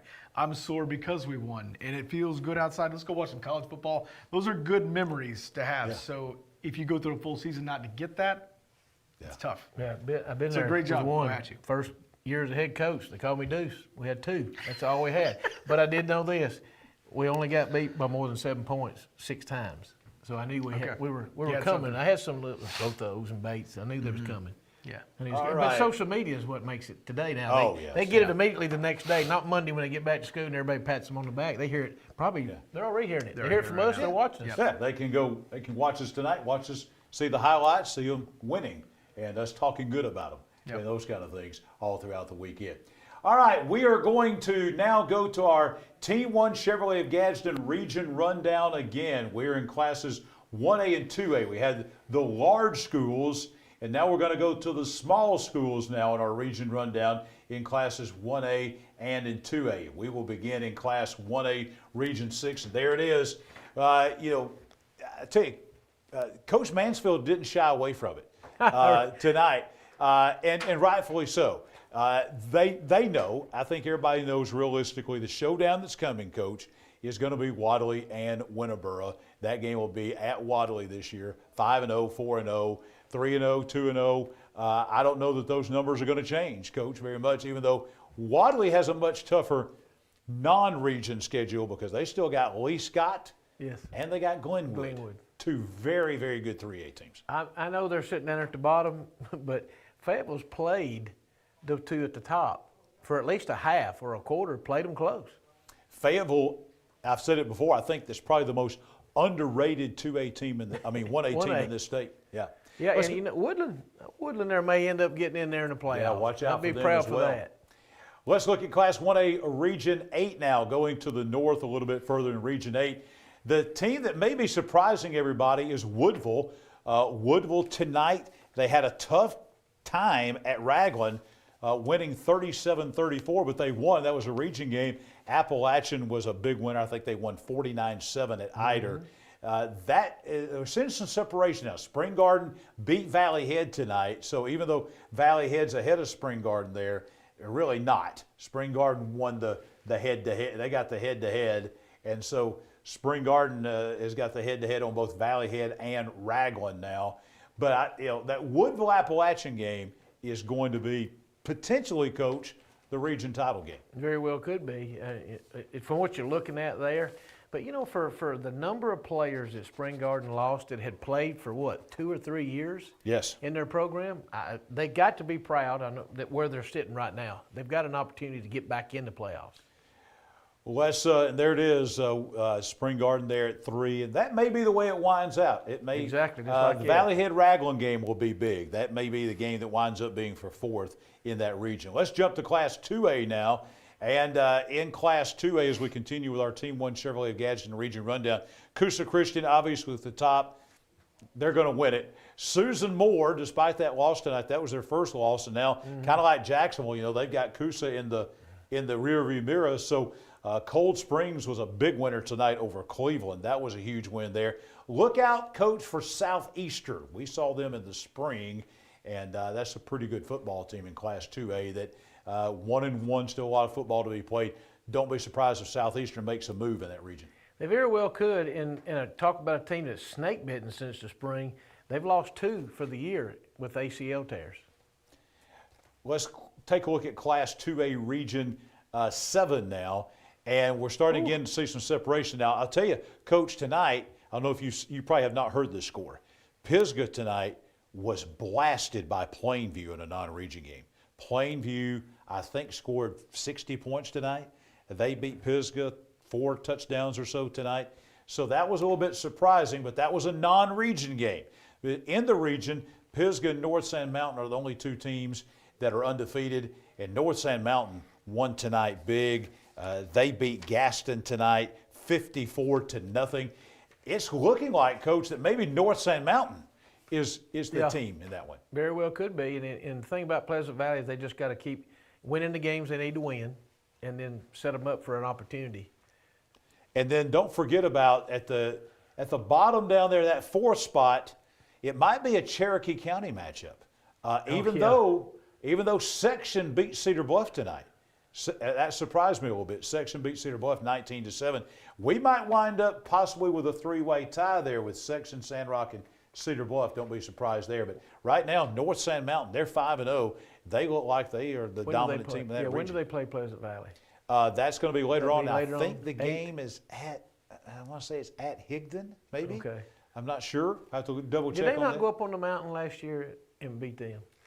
They did. I think it may be at Pleasant Valley. It may be at Pleasant Valley. Yeah, I just maybe all at of a sudden Pleasant thought, Valley. I think they went on the road last year, but that'll be a big game. And again, Pleasant Valley has Pisgah in the rearview mirror. Well, let's talk about awards to remember. They bring you our East Alabama Top 10. I deal with these folks at this time of year every week. And Robert Smith and his crew, I asked them for something special this week. I said, hey, we've got to have some of these awards that we give out here on After the Game early in the week. Can you make it happen? Let me tell you what Robert Smith and his crew did, Coach Short. They had everything that I needed within about an hour delivered to me at my office. And I was just hoping they would have it in a couple of days, and they had it in a couple of hours. That's the kind of service you get from Robert Smith and the folks at Awards to Remember. Folks, there's no other place to go. I used them. There's just no other place to go. I used them for years for athletic awards, and I'd go over and I said, look, I need to have one fixed. Well, look, I'll give it to you. If it was a mistake that they had made, they'd fix it and give it to me, and I didn't have to drive to Ohatchee, because I always like to drive over there to get out of school. But yeah, they always do a great job. Did a super job right there with the awards. AwardsToRemember.com, the place to go to check out all the awards and trophies and medals and all the things they have, plaques there at Awards to Remember in Ohatchee. Back with more highlights, game of the week, team of the week. We've got all kind of things going. Player of the week, we'll do that. Everything still to come here on After the Game. It's game time, and your home deserves a winning play. At Ted's Floors and Beyond, we're your home renovation MVP. Scoring big with top quality cabinets, flooring, countertops, and tile. Whether you're tackling a full remodel or just need new floors before kickoff, we've got unbeatable deals, including 0% interest for 12 months and free in-home estimates. Don't fumble your dream home. Hustle and attach today. At Farmers and Merchants Bank, we're showing off our school spirit with our newly designed vertical Spirit debit cards. Now these are customized with your favorite school's logo, and half of every Spirit card purchased goes toward your school. So, show off your colors and support your local school with the F&M Spirit debit card. You can learn more at fnm.bank. Member FDIC.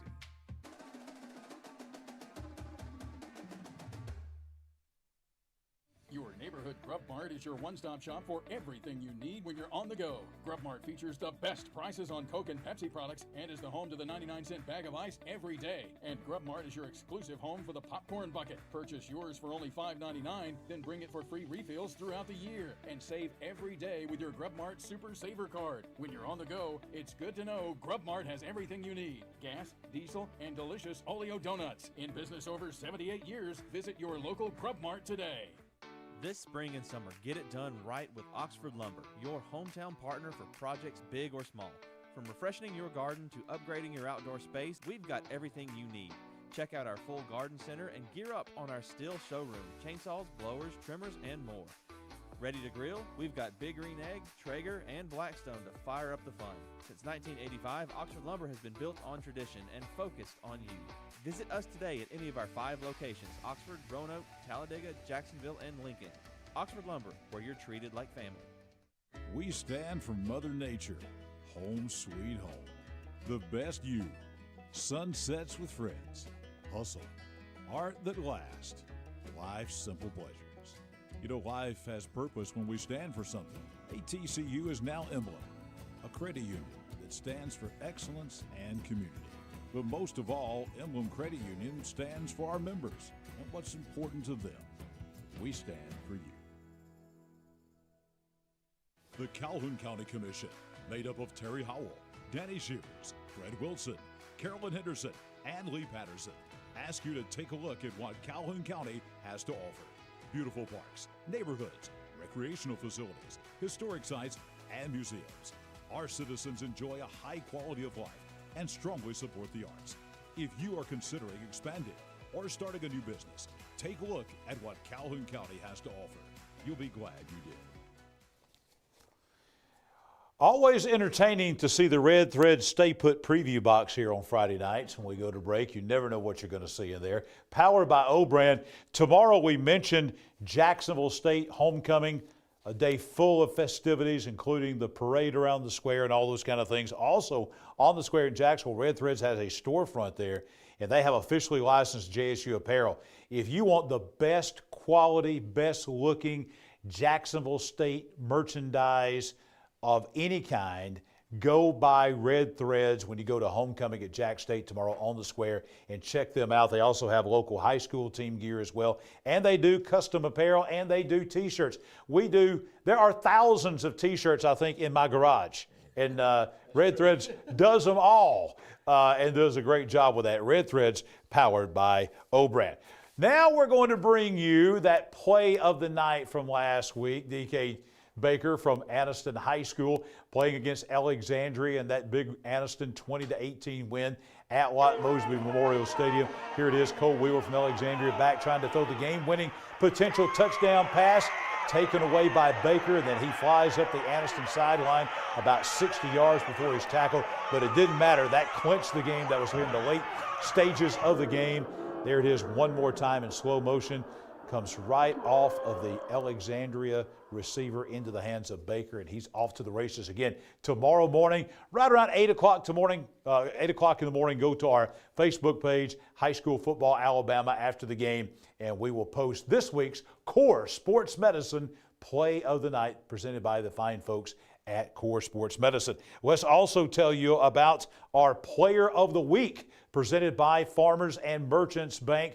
And what a performance last week by a young guy who's going to win a lot more awards. Chad Barnett, you saw him in action tonight. We're talking about the Oxford Yellow Jackets. Maddox Mims, I think he's a sophomore, great quarterback, kind of living in the shadow of his brother, but he's coming out of that shadow. Last week in the game against Pinson Valley, he was 17 out of 25 for 329 yards and 5 touchdowns, including the game-winning touchdown pass on the road at Pinson Valley with 10 seconds left as he threw that pass to Andre Ford, and Oxford won the game, which is now turning out to be huge for Oxford, winning that game over Pinson Valley 41-40. Yeah. Maddox Mims of Oxford High School will be receiving our Farmers and Merchants Bank Player of the Week plaque. We'll get that to him. Congratulations to Maddox Mims of Oxford. Earlier in the show, Chad and Coach, we had the head coach of the Walter Wellborn Panthers, Jeff Smith, in. Happy homecoming. You were there tonight, Chad, on the Hill. Actually, Jeff Smith Field at the Hill tonight. Yep. And it was all Wellborn tonight. But, hey, Sacs had their moments at times. They did. I remember coming into as I was writing my lead-ins this week, I was thinking, I don't want to be Sacs right now. They're coming in, outman, not a lot of numbers. Wellborn took it under the chin last week against Glencoe. Those practices were tough this week with Coach Smith. They were still smarting up that win. It was going to be a bloodbath, possibly. Let's go see the highlights, though, because it didn't quite plan out like that. Sacs is a gutsy team. Let's go to the Hill here as we see the Panthers running out. And we're going to start out with those Sacs Wildcats on offense. And the drive is going to be stalled. The Wellborn sideline was calling this. It said, he's going to run it. He's going to run it. And he did. And Crooks got the first down. Big play for the Sacs Wildcats. Then they're going to, same drive, they're going to punch this in, make it happen into the end zone. Long touchdown run for the Wildcats. Puts them up 6-0. 2-point conversion was no good. So let's go to offense for Wellborn. They have a nice answering drive here. Caden Horton, strong first down run for the Panthers. And then they're going to punch this one in. Horton again for the score. Their 2-point conversion also no good. We are not up at 6 points apiece. Now back for Sacs on offense. Number 10 coming right at you. Beautiful running, just getting in and out, whatever he needed to, and that's picking up a first down. This is a big drive for Sacs. They have it inside the red zone. Matter of fact, it's inside the 5 on a 4th and goal. It drops incomplete. Huge stop for the Panthers. Now they're going to come back with one of those quintessential Wellborn, hard-nosed Jeff Smith drives. Beautiful run here by Jaheim Kirby. And then they go to the big fella, Braden Horton. Couple of big physical runs. Gets another first down for the Panthers. They're going to keep punching it in. Amberson this time with the keeper. Just more guys running physical, taking licks. And this is going to be capped off here. Touchdown by Amberson. Basically walks into the end zone. That 2-point conversion would be good. They would take an 8-point lead at 14-6. And let's go. I gave the Wellborn Panthers cheerleaders a chance to throw out the RO Supply t-shirts a couple weeks ago at Weaver. it didn't turn out so well. So I said, hey, you got time here to make up for it. They did great. Great arms on that cheerleading staff. And Wellborn with a big win tonight, 36-12. All is well on the hill tonight. Yeah, Wellborn now, what they're doing here with these 3 wins, all 3 of these wins are region wins. They beat Sachs, they beat Weaver, they beat J.B. Pennington. So what they're doing, Coach and Chad, is they're racking up, as we talked about with Coach Smith, head to head. In case there's one of these ties like we had last year, they're racking up head to head home advantage on a lot of these teams. Can I real quick make a statement about Sachs? Sure. Because I was talking to Coach Smith earlier. I was like, they got like 13 guys. He said, they don't have 13 guys. Well, they really have 13 guys. But I am so impressed because the 11 that they put on the field, even with the minimal numbers, they play hard, they're fast, they're good size. I mean, they're competitive for the amount of kids they got, like tenfold. Some of them are 8th graders. Yeah. They got a couple 8th graders I'll out make there a playing prediction. A year from now, Shannon Felder will have that program looking vastly different. Not saying they're going to win a state championship or anything like that, but I think a year from tonight, Sachs football will look vastly different. Coach Felder, we've talked with him, and he's got some things in place. And I think he can keep them there. Yeah. Because if you look at, as we watch football every Friday night, they're sprinkled all over the county. And Sachs is central to all these other schools that touch the border. So good job keeping them if they can. But I think I heard tonight they had like 33 kids on the junior high team. But this is the second week in a row I've seen them. And I thought they were going to get drilled against Weaver, especially when I get there. I look across the field and I was like, there's no way. I feel like morale's probably not going to be good. It's going to be just not a good situation. But it's anything but that. They're playing hard football right now. Sachs hanging in there. They've already got a win this year. Yeah. And they may have a couple more coming their way, can't ever tell before the season's over. Let's tell you about the Calhoun County Commission. Great friends of High School Football Alabama after the game, bringing you there, our title sponsor of this program and making this program possible in a big part. And Fred Wilson, Danny Shears, Carolyn Henderson, Terry Howell, Lee Patterson, they not only support this program, they support so many worthwhile things in Calhoun County, including our schools, all the school systems in the county. They are phenomenal. All the great tourist attractions we have, all of the great things like the Calhoun County Sports Hall of Fame, they support all of those. The Calhoun County Commission, again, Wilson, Shears, Henderson, Howell, Patterson, great folks doing great things for our community here in Calhoun County. Time now for another guy that does great things for our community. That's a great guy named Randy Wood, state representative out of District 36, and he brings you our extra points every Friday night. Well, here it is, folks. I talked about this earlier. Next Friday night brings one of the most unique matchups in East Alabama history to Etowah County. Class 2A Coosa Christian will host 6A M.T. Blunt. By the way, the M stands for Matty T. Blunt of Pritchard at Philip Ellen Stadium. The Leopards make the 5-hour trip from Metro Mobile to Gadsden with a storied history that includes 5 Class 5A state championships, 7 state title game appearances, 28 playoff berths, and 13 region or area championships. That program, that legendary program in 6A, is coming to Gadsden to play Class 2A Rush Propes and the Coosa Christian Conquerors next Friday night. We'll be back with more of After the Game in just a moment.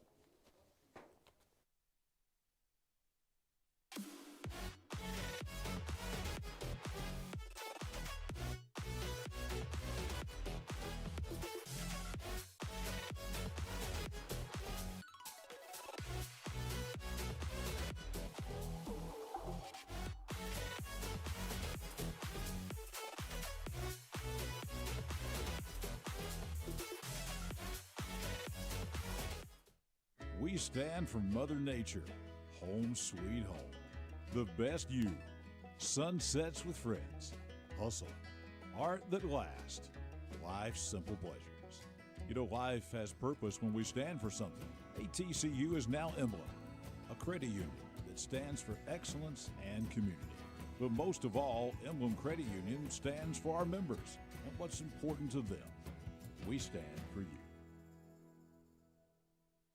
Your neighborhood neighborhood Grub Mart is your one-stop shop for everything you need when you're on the go. Grub Mart features the best prices on Coke and Pepsi products and is the home to the 99-cent bag of ice every day. And Grub Mart is your exclusive home for the popcorn bucket. Purchase yours for only $5.99, then bring it for free refills throughout the year. And save every day with your Grub Mart Super Saver card. When you're on the go, it's good to know Grub Mart has everything you need. Gas, diesel, and delicious Oleo donuts. In business over 78 years, visit your local Grub Mart today.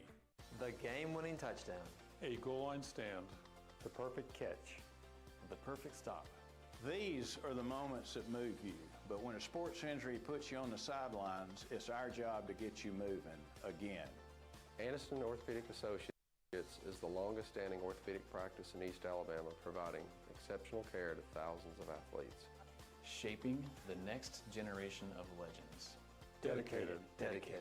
Dedicated to what moves you. Anniston Orthopedic Associates, 8 a.m. Saturday Sports Injury Clinic. Every football season Saturday, 701 Layton Avenue, 3rd floor, Tyler Center.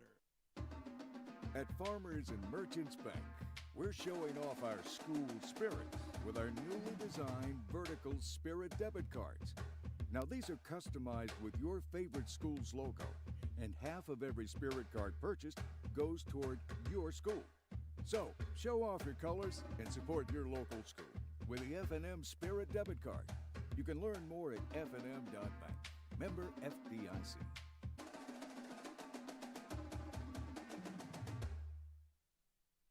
It's game time, and your home deserves a winning play.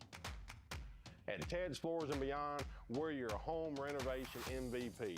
Scoring big with top quality cabinets, flooring, countertops, and tile. Whether you're tackling a full remodel or just need new floors before kickoff, we've got unbeatable deals, including 0% interest for 12 months and free in-home estimates. Don't fumble your dream home. Hustle in the Ted's today. Good things going on with the Calhoun County Quarterback Club meeting Monday nights in Anniston. I was talking with Danny Shears, and he was telling me about all the great speakers they have lined up, and that continues this coming week on Monday night. Former Anniston star, former JSU star, former 49ers and Panthers, I believe, star in the NFL, Eric Davis, coming back, now coaching at Jack State, and he is going to be speaking at Anniston High School, not Anniston High School, just up the street from Anniston High School at the Anniston Country Club coming up on Monday night. You see the list of other great speakers they have coming: Walter Lewis, Aaron Suttles, Charles Kelly from Jack State, Jake Fromm, the former Georgian NFL quarterback, Holly Rowe from ESPN will be there. Not too late for you to be a member. They do things all year round. A lot of great things going on with the Quarterback Club of Calhoun County. David Woodard, the guy to call, 256-239-4481. Last night, we had a big crew last night, Chad Barnett, myself, Coach Short, Don Wilson, Jordan Smith. We had a carload heading down Highway 21 to Legion Stadium in Sylacauga. Don was eating the whole way, wasn't he? He's talking about it. We did have a great food discussion on the way back. He was hungry. He got a hot dog. He got him a hot dog while he was there. We were down there for a little Thursday night football, beautiful night of Thursday night football. Our first chance to see Central Clay County, number 7 team in the state in 5A, without their starting quarterback, taking on Sylacauga last night. And even without their starting quarterback, 42 points in the first half. Yeah, it's still Clay Central. No matter which way you put it, it's still Clay Central. Interesting coaching matchup here, because you got the legendary Danny Horn that's been around for, how many years has he been coaching? How many years? More than 30. 40, well, I was thinking 38, somewhere around there. Getting close. Long time. He started early. Chris Smell on the other side, young up-and-coming guy, former ACA player, great player, went to play at South Carolina. Lot of big things coming. He's got a good program building at Sylacauga. So we're now seeing the old and the new. He might not be upset with the old thing, but whatever. Anyway, let's go to the highlights. Marble City in Sylacauga, Legion Stadium. Pass by it every single time you go down to the beach. You're always going by Sylacauga High School. Anyway, let's go to the highlights and see how this one fared out. Going to go a lot of Taylor Boyd here. I know you're saying he's not the regular quarterback, but I tell you, it's hard not to say this is not successful because he knows what to do with it. He's going to tuck it and run it 3 times in a row. First time for 14 yards. That one was for 9 yards. This is going to be 4 13 more. Finding his way to cut back across the field, pick up a first down for the Vols. Then Zion Newell, he's going to take this one 10 yards. Just a lot of run game, what you would expect from a Danny Horn football team. 10-yard run, another first down. That's inside the red zone. Now they're going to go to Boyd for a 4-yard touchdown run. That's going to put them on top. 6-0 PAT would be no good. There's Coach Chris Smelly. Got the upside down Aggies. I didn't know they made those for high school. It's pretty cool. All right, so now Sylacauga back on offense. This is going to be a nice kick return here. Darian Riley. This is going to be a hard-fought 35-yard scamper. That's a good-looking athlete right there, right in midfield. Gets the Aggies moving in the right direction. Riley, 43-yard pass from C.J. Franklin, hauling it in and getting both feet down. That's NFL ready. Look at the slow-mo. 1, 2, beautiful, gets both in. That's going to be a first down inside the 10 for Sylacauga. Franklin's going to be a 13-yard run all the way down to the 1-yard line. But this drive would stall, and Sylacauga would be forced to kick a 28-yard field goal. It's going to be 6-3. The score after the kick is going to be good. Danny Horn, man, the myth, the legend, one of the best high school coaches in the state history, bar none. Back on offense for his Vols. Boyd, 16 over the left side. Good to move the chains. Now he's going to have this beautiful pass to Trendon Glenn for 42 yards. Going to be in the end zone for Clay Central. They are on top. After the 2-point conversion here is going to be good. They're going to be on top 14-3 in favor of Central of Clay. Here it is. We saw this earlier tonight. A 30-yard fumble return down to the 3-yard line. Beautiful play by Glenn. It would set up the Vols offense for a Damian Houston 3-yard touchdown run. It is now 21-3 at this point. Zachoria Chambliss, 20-yard run coming back the other way for Sylacauga as they kept fighting as best they could. Franklin now a 26-yard gain. That's a tough run right there. Running through a couple of arm tackles. He's going to take it all the way down to the 4-yard line. We'll call it the 4 for a first and goal. They're going to punch that in. So 21-10 now is the score. But as you mentioned, John, how many points in the first half? 42. This is another 7 right here. Boyd, 27 yards out, makes it 28-10. And Central of Clay would run away with this one last night, 58-17. And we got a couple of things we want to show you here first. We're going to introduce you right now. I think we got this ready to go. The largest player, if any of you know someone larger than this guy from Central of Clay County, Mr. Knight here, number 77, 6'10", 385 pounds, just a junior. I was talking with our colleague Tommy Wood today. He says he's 16 years old. 6'10", 385 pounds. Yes, and guess what? He's just 16. Just 16. If you know of a player here in East Alabama that plays high school football that's bigger than this guy, please let us know. But yeah. I'm assuming. I don't know if anybody knows. I don't know if there's going to be anybody Oxford bigger. Got a couple big boys, for sure. 6'10", not 6'10", not 285, no. 385, almost 400 pounds. That's a giant. That's a giant. And he doesn't look heavy. Mm-hmm. I mean, when they tell you the weight, you go, he's that big. I mean, because he's so tall. And, Coach, last night at halftime, we got called up into the Clay Central press box on the visitor side over at Legion Stadium last night to visit with some friends of mine and yours and some folks that you work with on a weekly basis. We have a video of that, too. We did. Classic Country 90.9 FM is, and I work with them during the week. We have a morning show, and there they are. There's Rusty Taylor. Right behind him is Jerry Weems. And then there's John Holder, and there's me. And there's Don. I don't know if he's eating or not, but he may be thinking. He's trying to get to the door. He's trying to get to the door. He's like, come on, y'all, wrap this up. I need some nachos. And the arm there is Bone, and then there's Coach Wings back in there doing his thing. But, that's what, there's Bone. There's my man Bone right there. He's the one that does all that. He kind of sets their trips up. There's 5 of them. They go to every game out there with Clay Central Sports Network. Okay. And that's Classic country, 90.9, and every day, every Monday through Friday, 6 o'clock to 8 o'clock is Coach and Friends, and then from 8 to 10 is the sports show. Nice. And boy, I mean, we've and got. you're on that, Coach. Right? It'd be me. Danny Horn comes in every Monday. Steve Giddens is on there, and Coach Weems, Coach Herron. I mean, Dave the barber. We even got a barber. He's got another name, but I would love we to know won't what say those that. conversations consist of. It's not all about football, is it? Oh, well, from 8 to, well, no. Is it's it not. all about football? No, we cover every sport. Okay. We cover it all.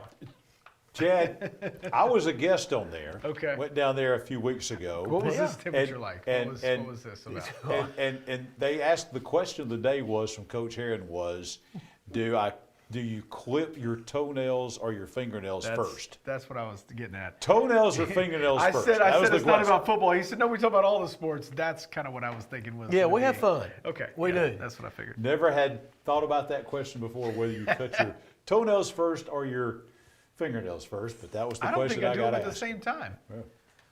Do it at different times. That's what they ask. The fingernails grow at different times. They do. We talked about now you've roped us into it. Now you see. 438 rushing yards last night for impressive. Central Clay. Wow. And and the thing about it, they didn't have to throw it a whole lot, but what they're doing is they're getting in the wildcat, and they just snap it to one of those receivers they have. And then when they do get their young quarterback comes in, they get in the wishbone, which everybody knows that. But once their quarterback comes back, wait and see. And he was on the sidelines. He's about 6'3". He's a big, tall kid, too, and he can play. Yeah, they're going to rise as well. Got a big game next, top 10 matchup next week. Scottsboro comes to Volunteer Stadium. That's a top 10 matchup in 5A in a non-region That's be a big game. Let's introduce you to another big guy. This is going to be our Anniston Orthopedics Comeback Player of the Week. And he is a player that plays on the offensive line for Coach Randy Dupree and the Gaston Bulldogs. His name is Colton Wells from Gaston. That's a big guy right there. He had a knee injury last year, and he had mono.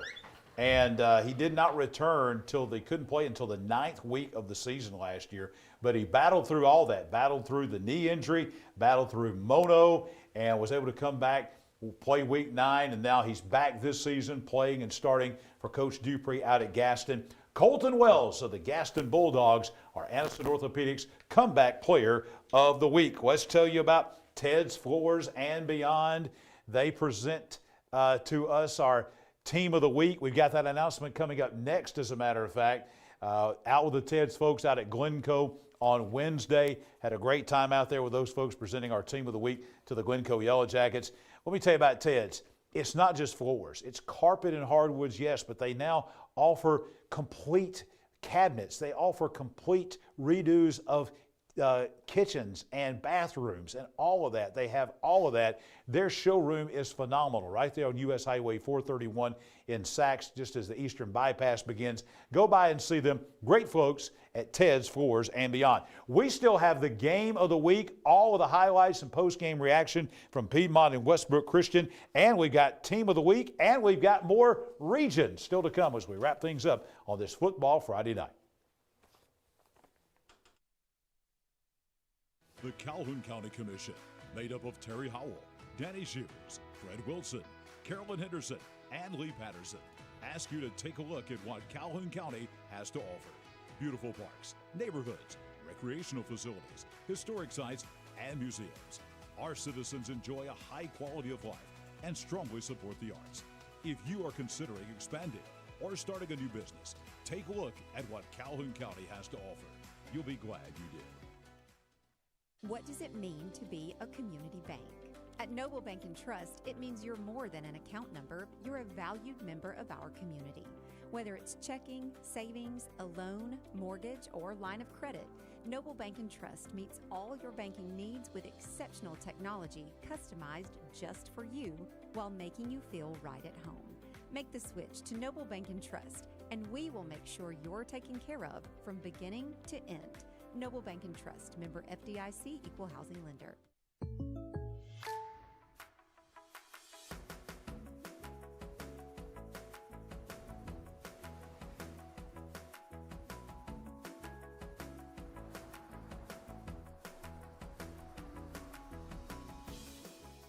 The State Farm Personal Price Plan helps you create an affordable price just for you.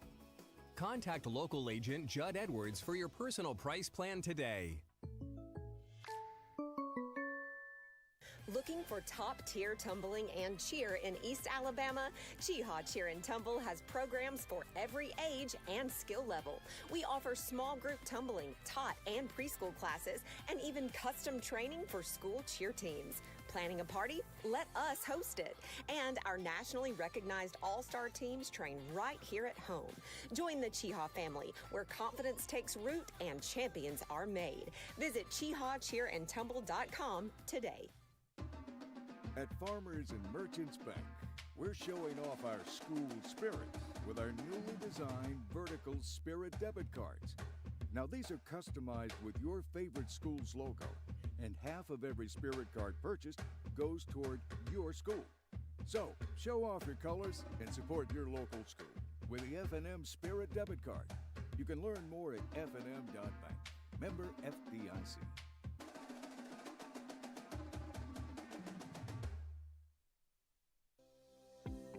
The Coosa Valley, on the banks of the Coosa River in Gadsden, Alabama. Fishing, boating, and paddling, and home to Team One Chevrolet. Team One Chevy has been serving generations for years. Even the grandkids are grown. Come by and see why so many people come back to Team One Chevy in Gadsden. Home of the best people, the best service, period.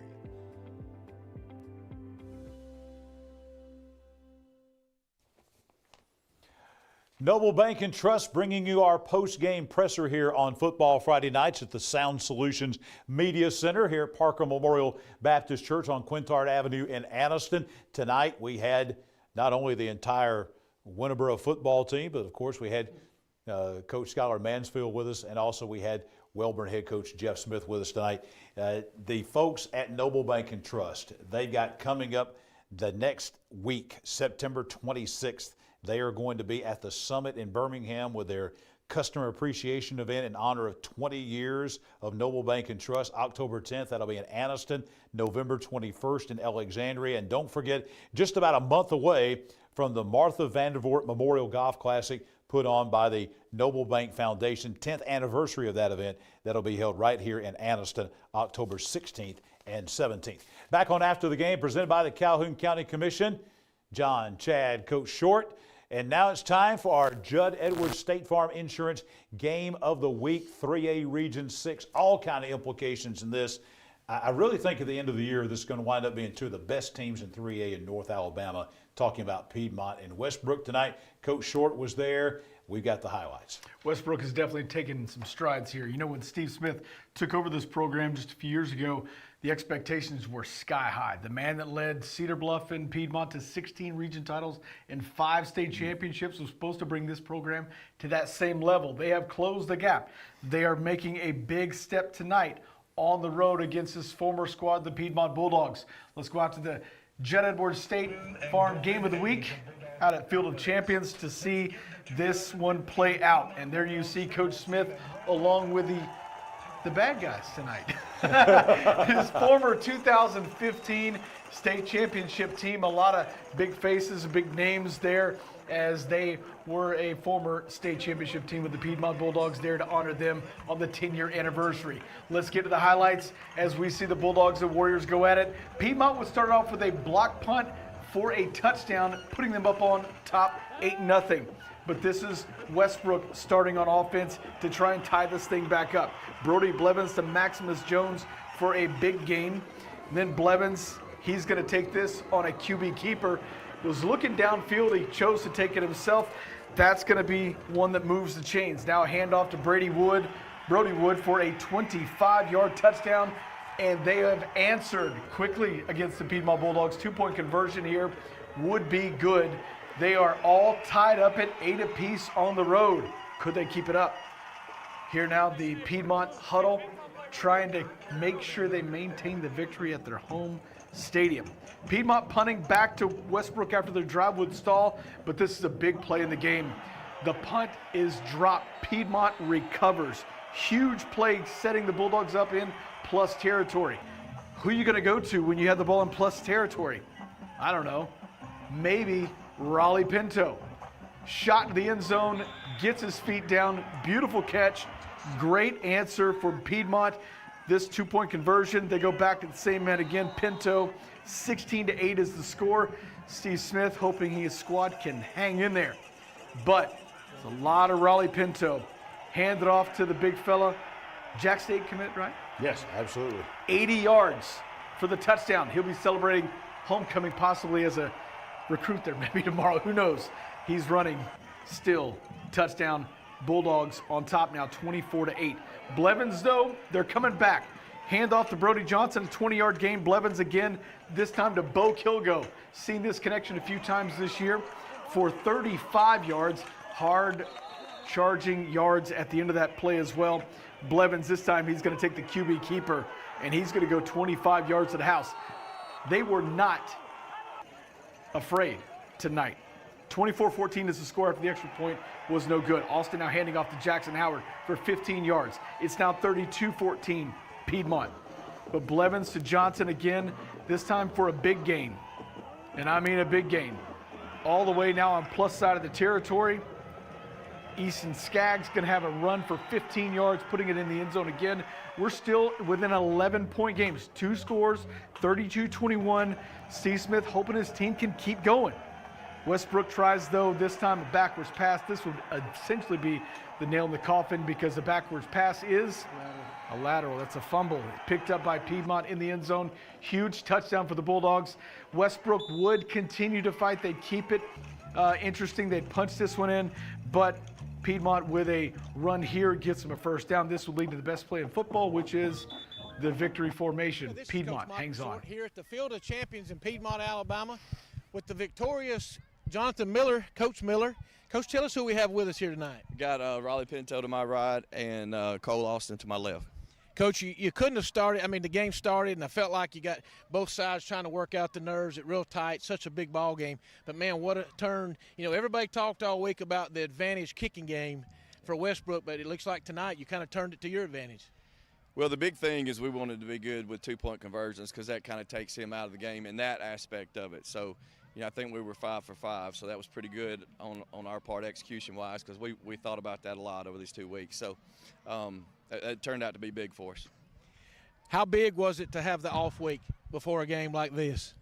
You know, sometimes it's good if you got a lot of injuries and things like that. We had one that we needed to get healed up, but sometimes you kind of think too much, you know, and you know, kind of look at too many things and kind of trick yourself a little bit. But anyway, we just got to clean up a lot of sloppy play tonight. We turned to right here. I mean, another big ball game out of you. What does this mean to y'all going forward? You know, it was a very important game, a very important region game tonight. What do you think this game right here does for you as far as going forward?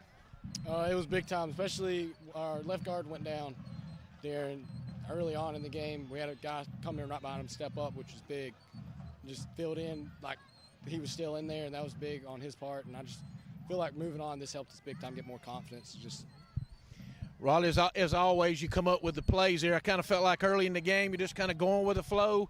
And once you made that play over there in the corner, then it just kind of turned the tables for you and the excitement because, you know, Coach, you got the long run there before the half. I call it the middle 8. You got the long run there, and then you come out, and to me, one of the bigger drives was the drive to open the second half. Raleigh, how did your game go tonight? You said it very good. I was just going with the flow and my head wasn't in the game. And I knew I had to focus and make plays for our team, and I'm just super excited we won the game.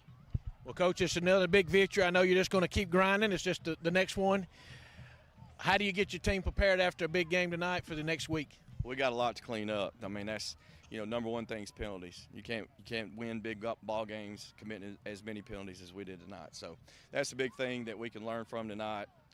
Got to keep our composure a little bit better, and you know, and a lot of other things to clean up. But you know, a lot of football left, you know, over the course of the season, and this team still has a lot of room to grow. So I'm excited to see where we can go, and excited to get to work on Monday. Well, Coach, players, congratulations on your win tonight. This is Coach Michael Short with High School Football Alabama at the Field of Champions with the victorious Piedmont Bulldogs. Piedmont just keeps doing what they do. Yeah, Cole Austin winning so much. Cole Austin just looks bored. Somebody needs to get him some like a pre-workout or something. He's over there just like you may have thought it was homecoming. Too much winning. Too much winning. Before we go and look at our region standings, our last Team 1 Chevrolet of Gadsden region rundown, which will be 3A and 4A for sure. That'll be very interesting tonight. Let's go ahead and tell you about the folks at Aniston Orthopedics. In just a few hours here, they will be open up at the Tyler Center at 8 a.m. with their sports medicine clinic that they have every Saturday morning. It doesn't matter what sport, volleyball, football, cross country, they're there. 6 highly skilled, kind, experienced physicians, and they will get you back on the field as soon as possible. No need to suffer over the weekend. If you got an injury, you're an athlete, high school athlete, go to the Tyler Center beginning at 8 a.m. in the morning for the sports medicine clinic. Now, let's go and take a look at our Team 1 Chevrolet of Gadsden region rundowns. We'll begin in the classification we just talked about, Class 3A. Class 3A Region 4, with Randolph County's loss tonight to Lee Scott, the 2 private schools who came from the AISA into this region last year are sitting at the top, Glenwood and Lee Scott. Those are also 2 future opponents in non-region play Wadley. for number 1 and 1A Wadley, Coach. Yeah, that's what I look for right there. Randolph County, so they played. Was that Lee Scott? Lee Scott tonight. Yeah, so they got Glenwood left. Okay, that may be your 4 right there that we're looking at. Didn't Lee Scott and Glenwood do this last year though? Yeah, because they were really relatively unknowns. Yeah, but they didn't get to play Wadley because one of them was canceled. Yeah, Lee Scott lost to Wadley by a point last year, 30-29. The Glenwood game was canceled. I think a hurricane we had coming through there, tropical storm, canceled that one out. We don't have any of that coming anytime soon, Thank so it looks goodness. like we're going to play both of those. We've been great weather this year. Absolutely. Now, the region we just came from talking about, the Piedmont Westbrook game, Class 3A Region 6, 9-team region. Piedmont now the only team that controls their destiny. They went out. They're going to be the region champs. They already have the win over what most folks think will be their top competitors there in Westbrook Christian. Look out for Glencoe. Glencoe had an open date. They have Hokes Bluff next week in a non-region game, but they already have the head-to-head over both J.B. Pennington and Wellborn, but now they've lost to Westbrook, so Westbrook has that head-to-head. But right now it's Piedmont's to lose once again. They would have to be upset probably a couple of times to not win the region championship. Coach, guys, Piedmont, there was something impressive about them tonight. You know, Westbrook has one of the best kickers in the state, maybe one of the best kickers in the Southeast in camps and stuff like that. There's a reason Piedmont went for 2 tonight every time and was 5 for 5 to keep him off the extra points and maybe get him a little bit, working his head a little bit. I'm not going to get the kick. Am I going to get the kick? And that was, they thought of that. And that's something they come up with over the time they had that off week.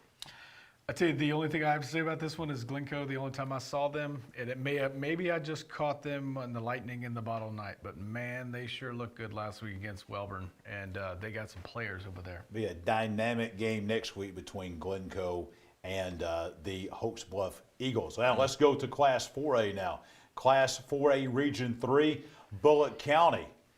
Best team they've had in over 50 years, maybe in school history. Hanley won tonight against Munford. They're undefeated. Booker T. Washington beat Cleburne County tonight. So you got 3 teams there sitting at the top that are all undefeated in region play. They still have to play each other, but it looks like clearly there's some separation. The next level there, who's going to be that 4 team, that could be just about anybody at this point in time. But Booker T. Washington, Hanley, Bullock County looks like they're going to be the top 3. Yeah, they've all got players in Booker T for people because nobody around here sees those people. And Booker T has a wide receiver / quarterback. It's a Florida commit. They got another quarterback that's a DB that's a South Carolina commit. So, yeah, they've got players. Every one of those teams down in the South have players. Let's move to 4A Region 6 now, and that is a region we've been talking a lot about tonight for good reason. Anniston, Cherokee County, that seems to be the big game coming up because those are the 2 teams that are undefeated. Hokes Bluff still has Cherokee County. Hokes Bluff and Alexandria still to play in a couple of weeks. But right now, that Anniston-Cherokee County game, look out for Asheville. I was about to say, because when I saw last week that a couple weeks ago, they beat Oneonta, I was thinking, man, is that normal? They beat them last year, too. They did 2 years in a row. And tonight, they beat Etowah for the first time ever in school history. Huge win for the Asheville Bulldogs tonight. We saw them in the Jamboree, and they've got a dynamic quarterback. Their quarterback's about as good as anybody around at Asheville. got a big Yeah, tight end. they used to always just be kind of, they also ran in there. And, not really, but they're upset. Well, the thing that Mark Sanders done, he's from there, so he understands the culture there, and he's got those kids believing. And he's a very positive guy anyway. He's very positive, and just being around him, that just goes all over the other kids. A couple of weeks away from Anniston, Cherokee County, and Hokes Bluff, Alexandria. Those will be two huge games that's probably going to decide the pecking order in this Class 4A Region 6. Speaking of Hokes Bluff and Glencoe, it's time now for our last Randy Wood, state representative out of District 36, extra point of the night. And here it is before we get to our Team of the Week announcement. Next Friday night's Glencoe Hokes Bluff game will be the 82nd meeting of the Yellow Jackets and Eagles. The schools first met in 1944, and they have met every year since. Glencoe leads the series 42-38-1, but Hokes Bluff has won the last 9 in a row. Before the current Eagle streak began, Glencoe had won 7 of the previous 8 versus the Bluff. It's kind of like the Alabama-Tennessee series used to be. That is going to be a fantastic game and atmosphere next week. It will be at Hokes Bluff at Mike Robertson Stadium. That's going to be a great game. Coach Short's rubbing his belly over there because he thinks I'm going to send him to that game. I guess I probably will for our game of the week next week with a Judd Edwards State Farm Insurance.